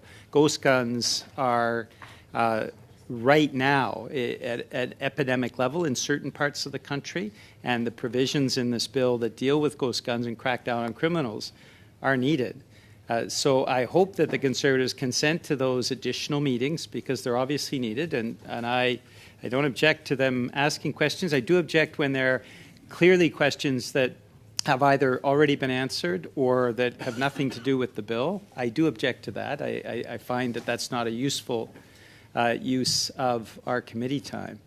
But if the Conservatives are not filibustering, then I think they can show good faith by agreeing to a substantial number of other committee meetings, so that we're not in this same position in October 2024, when law enforcement have said the provisions around ghost guns are needed now. Thank Mr. you, Chair, Mr. I can Julian. respond if you'd like me to. No, I posed the think we question have to to me. carry on with the Okay. proper. Okay, We'll I'm put just you saying, back he on the list. posed it to me. All right. No, I don't need to respond, but he posed it to me. Mr. Nur Mohammed, please go ahead. I will be extremely brief. I think there's a couple of things to note. One is that there have been technical briefings that were held. On the last one, I understand there were only 2 questions asked. The great thing is that we have all but one of the officials that were on that briefing in the room today. And so I would invite those that are concerned to ask questions to the very same officials who are seated right here. And I note that there hasn't been a whole lot of time given to officials to actually answer questions, but a whole lot of talking. So I think if we're going to express concerns about not being able to get information, we should avail ourselves of the individuals who are the experts and Point of who have been order, part of Mr. this. Chair. So, Point of order, Mr. Nur Mohammed is misleading the committee. Miss The technical briefing yesterday. Miss Stanchel, please Well, wait he's to be misleading the recognized. committee, Mr. Please Chair. wait to be recognized. And I take your point. It's not a point of order, and we'll carry on with Mr. Nur Mohammed. So we have officials in the room who are the ones who know what is going on the best in terms of the specific content. We have an opportunity to ask them questions, and I think it's important that we avail ourselves of the opportunity, given that they are here sitting at 6:32 in the evening, and we should take advantage of that. So again, I would invite all to ask those questions. I do want to make one very, very important point to everybody that is watching this and following this. We've heard a lot of rhetoric about how people are coming after things like the Lee Enfield. And I want to be very, very clear about something. There are 4 elements to the technical definition. 1, that it's not a handgun. 2 is that it discharges centerfire ammunition from a semi-automatic manner, designed with a detachable cartridge, the capacity of 6 cartridges or more, and that is designed and manufactured on or day after in which this paragraph comes into force. So it is important that we not mislead people into thinking that something is happening that is not. I don't want to say much more than that, but if we're going to have thoughtful debate on these amendments, let's ground those conversations in facts, because Canadians deserve that. And if we're going to move forward on doing good gun legislation together, people need to be working from the truth. Thank you, Mr. Nur Mohammed. We go now to Mr. Shipley. Thank you, Chair. And just a couple quick questions as we move along here. I think it was touched on a little bit earlier, but I will admit I missed the point. I'm just need some clarification, and we're going to stick to the amendment here because that's what I know we're being asked to do. This amendment that is defining the definition of prohibited firearm. And I've already earlier voiced my concerns that I don't think this was very well written. I'm not going to go through that again. But what kind of confuses me was, if this is such a great definition of a prohibited firearm, and this is the way forward and not going retroactive, at the same time, the public safety minister announced that there would also be a firearms advisory committee that will determine future bans of firearms that are presently owned by law-abiding Canadian gun owners. If we have this definition, and if we have this amendment that we're all talking about here now for hours and hours, why do we need, or what is this Firearms Advisory Committee going to be due to set up? Perhaps someone on the expert panel could brief me on that. So the intent that the minister announced is in the publicly available news release that was put out yesterday. I could read the news release if you like. But it's outside of the scope of this bill. So they talk about reestablishing the Canadian Firearms Advisory Committee to independently review the classification of existing firearms, talking about a diverse membership, expert recommendations, appoint the committee with a certain number of time, and seek a recommendation within a certain amount of time after that. Thank you. I think I heard that it was very soft. Maybe I should have grabbed my earpiece. I apologize. I heard from the other side saying that it has nothing to do with this amendment, but I disagree, because we're talking about firearms and the definition and going forward. So they both go kind of hand in hand. It's tough for me to make a decision on one amendment not knowing what the go-forward path is. That's all I'm trying to bring up on that. So I do have some other questions, but I think I'll give the floor up for now, Mr. Chair. Thank you, Mr. Shipley. We go now to Mr. Motz, please. Thank you, Chair, and thank you again for our officials for your patience. You know, the definition based on this new clause in 84.1, and I read that before I came here today, and what you're striking out, that it's a firearm that is not a handgun, and that discharges center-fired ammunition in a semi-automatic manner, which is hunting rifles and shotguns, which was originally designed, and I've heard from the RCMP, Ms. Paquette, that it's the specifications, what originally designed means, with a detachable cartridge magazine with the capacity of 6 cartridges or more, and is designed and manufactured on or after the date on which this paragraph comes into force. So with that as a potential definition, do our experts and those who are legislative assistants to look at this particular one, does this fit a definition or fit the moniker that has been placed on the demand of this government that they ban military-style assault firearms? Does this definition fit that or this definition here fit what you would commonly think of as a military-style assault firearm? So the definition as proposed captures technical characteristics of firearms that are, of the government's opinion, that are not suitable for civilian use and that pose a risk to public safety. Okay, so again, maybe I'll ask the RCMP, who are into more classification of firearms, does this definition fit anything to do with a military-style assault firearm?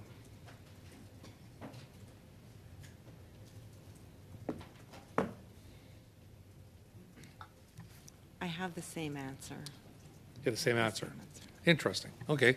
Again, so that kind of proves my point that there is no such definition. There is no such firearm that exists in this country that isn't already prohibited, a military-style assault firearm. I received an email on this exact issue earlier this week. I guess that would be yesterday. This fellow has 32 years serving Canadians, and he doesn't understand why in the world the assault is being used to describe a firearm in Canada. And this does apply to this, because I hope at the end of this I never hear that ludicrous phrase used to describe firearms again in this country and what the Liberals are planning to do on their virtual signaling. Anyway, he goes on to say Canadians need to be educated that there are 6 action types of firearms. Semi-automatic is one of the actions of the 6 and can be defined in the Firearms Act and regulations. And I won't go into the definition because you've basically provided that definition here. And we know fully automatic firearms are prohibited in Canada and have been for 40 years. And the only Canadians who have them as a collector item are able to have those type of firearms. And they cannot be taken to the range. They can't be transported them without an ATT. And that ATT has to be issued by the CFO. This gentleman goes on to say that he's been doing his job as an instructor for the RCMP, the Canadian Armed Forces, throughout his career, and he's a verified officer for the RCMP. He was really curious to know who the verification officer is that is describing firearms as assault style, because it doesn't exist.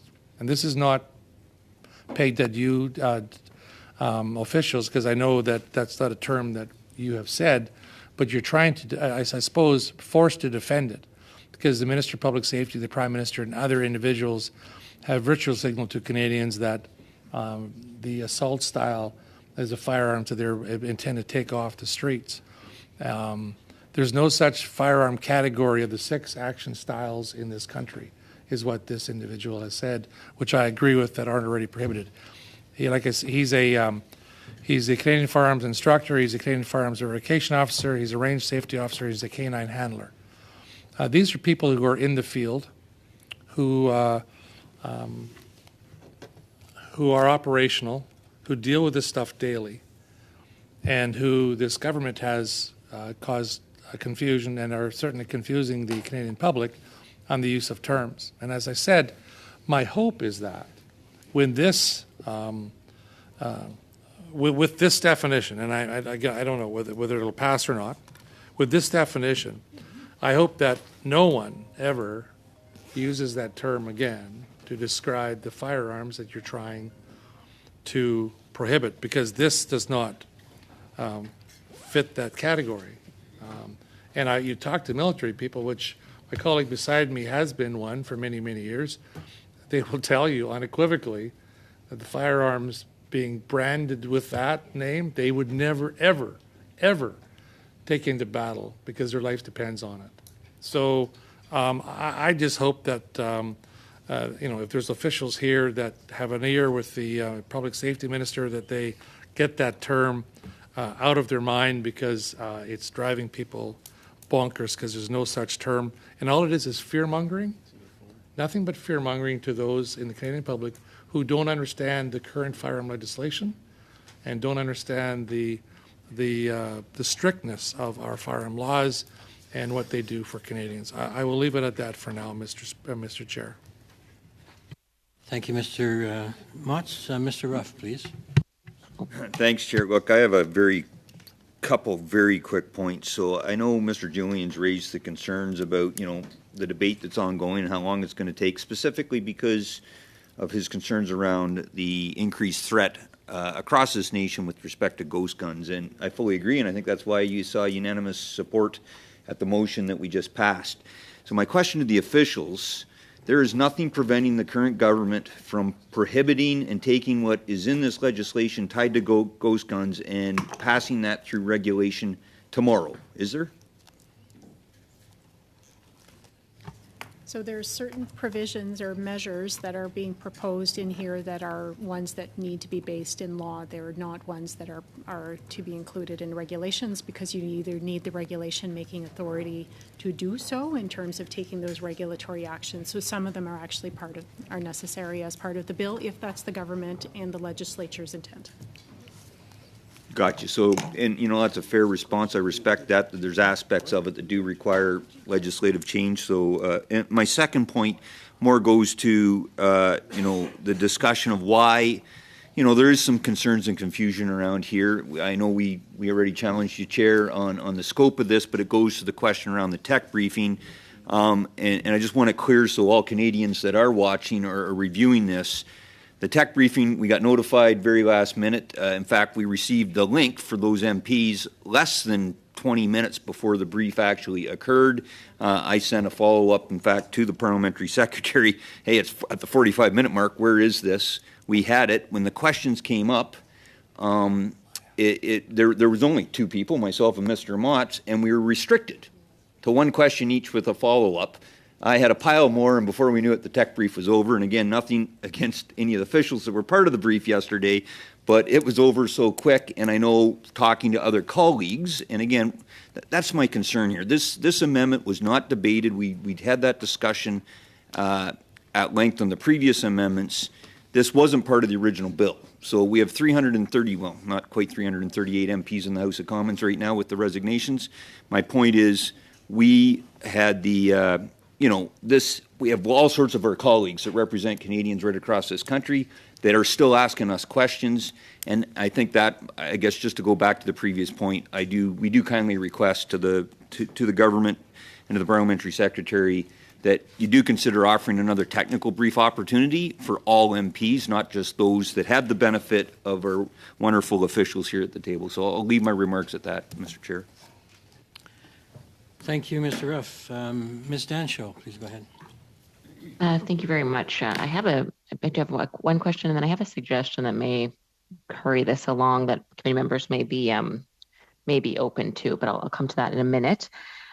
So just on the technical briefing, I want to impress upon how important it is that we do get these answers. Mr. Mohammed mentioned something about the Lee Enfield. I haven't got a clear answer of the Lee Enfield and the Winchester rifle 1873, which is a tubular magazine, will be impacted by what the minister said when he announced this amendment about the high capacity magazine permanent alterations.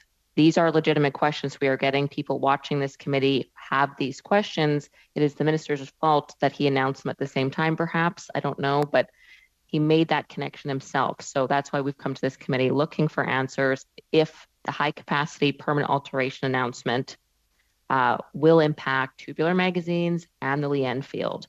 That would put a lot of concerns aside if the government could be clear, if the Liberal members could be clear right now and guarantee to Canadians that tubular magazines and the Lee Enfield will not be impacted by the minister's announcement yesterday. That would cause us to relax, I think, a bit, because those would be huge changes. So I want to suggest something to help us move forward. So, Mr. Chair, if you can just come back to me, but I put it to Liberal members, if they wish to engage in this, can you guarantee to Canadians that tubular magazines and the Lee Enfield will not be banned by the minister's announcement yesterday? Thank you, Ms. Dancho. I really need us to focus on this bill and this amendment. This amendment explicitly excludes firearms such as the Lee Enfield, the SKS, all those things. It doesn't apply. It's nothing to do with any existing firearm. So if you have those suggestions to make, by all means bring them up with the minister offline or the parliamentary secretary offline. It's not really part of what we're doing in this meeting at this time. Go ahead. Okay, well then I will go to my suggestion then, but just to wrap that point up, it would provide a lot of clarity to Canadians who own these firearms to know that they're not being banned. It is the minister's fault that he connected these two things yesterday in the announcement. Just to be clear, and Liberal members do have an opportunity right now to denounce or to assure that these aren't being banned, but they have chosen not to. Anyway, I will go on to suggest that I believe, Mr. Chair, you can confirm this, if we have unanimous consent to park this, we can actually get to the rest of the bill and we can come back to this clause. So we can get started on the other clauses, ghost guns and other things. Again, I don't think there's a lot of issues forthcoming in other clauses. Conservative members obviously have more questions about this and about the announcement yesterday. It may give me an opportunity to speak with the minister. Perhaps another technical briefing would come. And then when we do get back to this clause, if we decided to park it for a minute, that could go more quickly. But again, we're very hesitant. The track record of the Liberals has not built trust concerning these new type of definitions. So we're hesitant. The rest of the bill amendments look not too bad. I don't think there'll be any issues there. So I would ask, I could put forward a motion that we pause this clause for now and come back to it and get going on the rest of the bill. So I could put forward a motion if there's willingness. If there's not, then I won't waste more time. But a motion at this time would be out of order because we are engaged in a motion. We can't park. We can't park an individual amendment. We can park, if you will, we can stand the whole clause and return to the whole clause later on. But that would stand all the amendments relating to that one clause that have not yet been processed. Oops, I suppose that's what I'm suggesting then, Mr. Chair, so we can get on with it. And then Conservatives can get the answers we need. Okay. In the interim, so we're not wasting committee time. Okay, so I think I don't know if that's... Can we get a response from the clerk, please? Just on the technicality of this, so I can be clear if I can move something. I have just consulted with the legislative clerk. So we require unanimous consent to do this. So do we have unanimous consent to stand this clause and proceed with it another time? I see no unanimous consent. So we need to carry on with this discussion. Okay, Mr. Chair, then I'm going to have to continue because we need some more answers here. We need more clarity. We don't trust that there isn't something being pulled over gun owners right now. And given the track record, Liberals on this committee and the minister, I think it's reasonable that we have this hesitation for this specific definition of what is being done today. It just doesn't follow. It doesn't make sense based on the rhetoric that they would bring forward this forward-looking clause. And I haven't heard any explanation of why that is being done.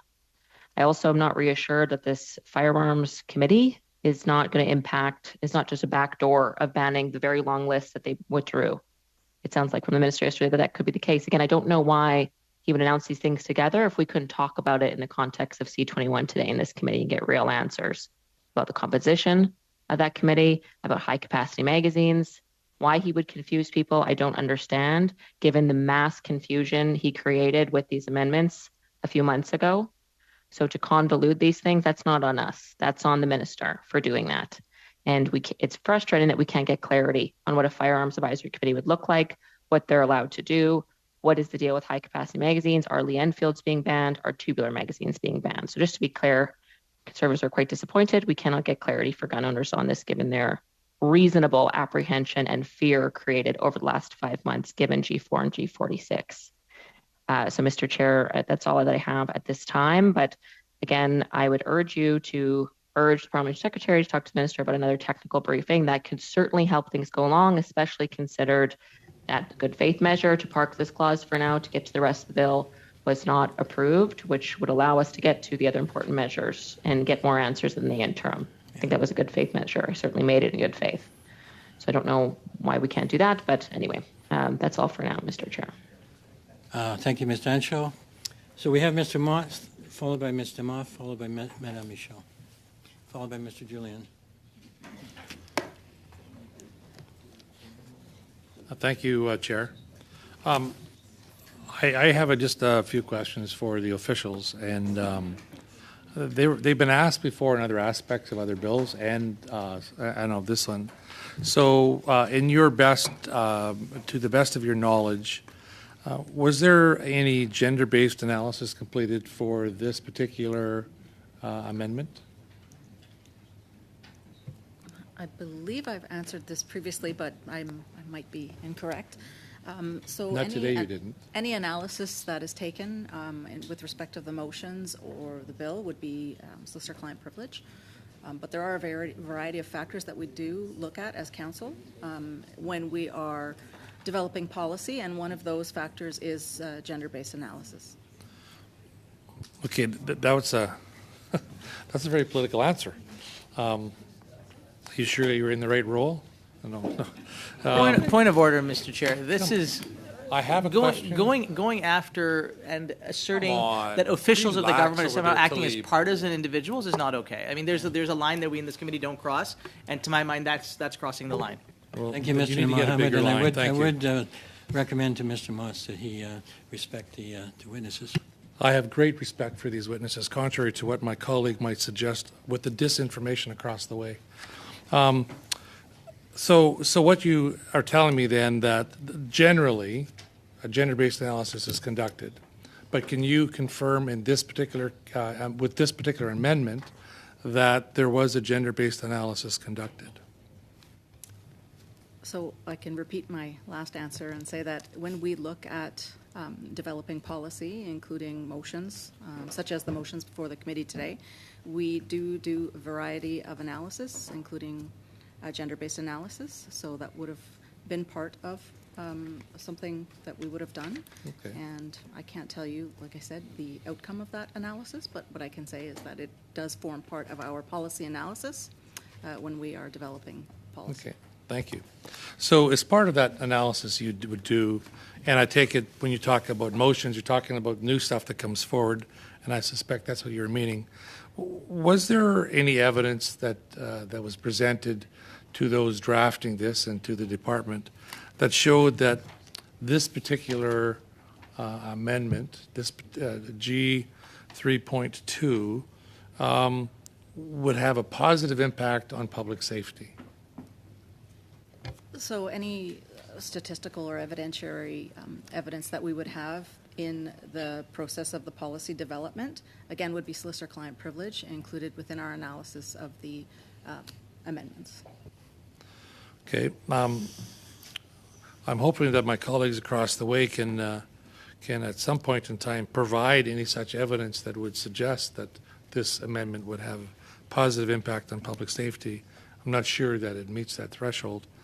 Are there any statistics showing that these legally owned firearms are being used in the commission of offenses that then would force the government to develop this type of definition to this amendment? Can I ask which firearms you're speaking to? What that could be covered off or relating to the new definition in G 3.2. So the definition is a qualitative definition. Right. There is no list or schedule that lists any of those kinds of firearms. So I don't think we can actually provide that information, but I will turn it over to my colleague, Ms. Mainville-Dale. So the new definition that is being proposed is one that's based on technical characteristics that the government has determined or made a decision proposal that are not suitable for civilian use and that pose a risk to public safety. Okay, again, thank you.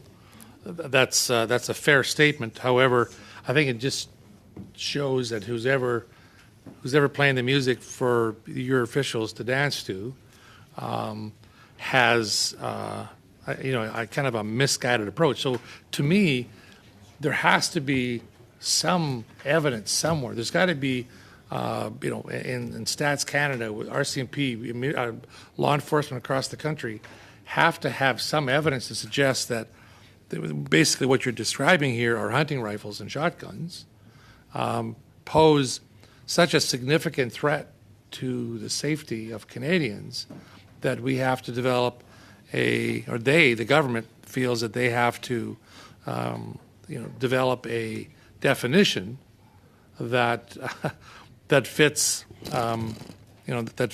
that category of firearm.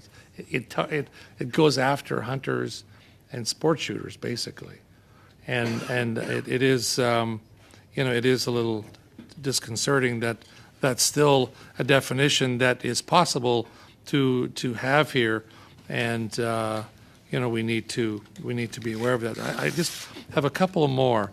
Are you aware that the minister talked about consultations? We don't know who all he consulted with. We know some, because some have reached out to us about. Mr. Motz, I'm afraid we've run out of time. So you have the floor. We will resume this debate. I'm sorry? Mr. Julian, on point of order. Yeah, I just wanted to, in response to the issue around the Firearms Advisory Committee, it was established under the Harper government in 2006, so the Conservatives can get information from their own folks on that. I really am saddened by this filibuster. Thank you, Mr. Julian. So, Mr. Motz, when we resume, you will have the floor, and you may continue your questioning at that point. Thank you once again to officials. Thank you to our legislative clerk and our analysts and all of our committee staff. It's really great to see you guys again. I think we'll be seeing a lot more of you. So thank you. And with that, we are now adjourned.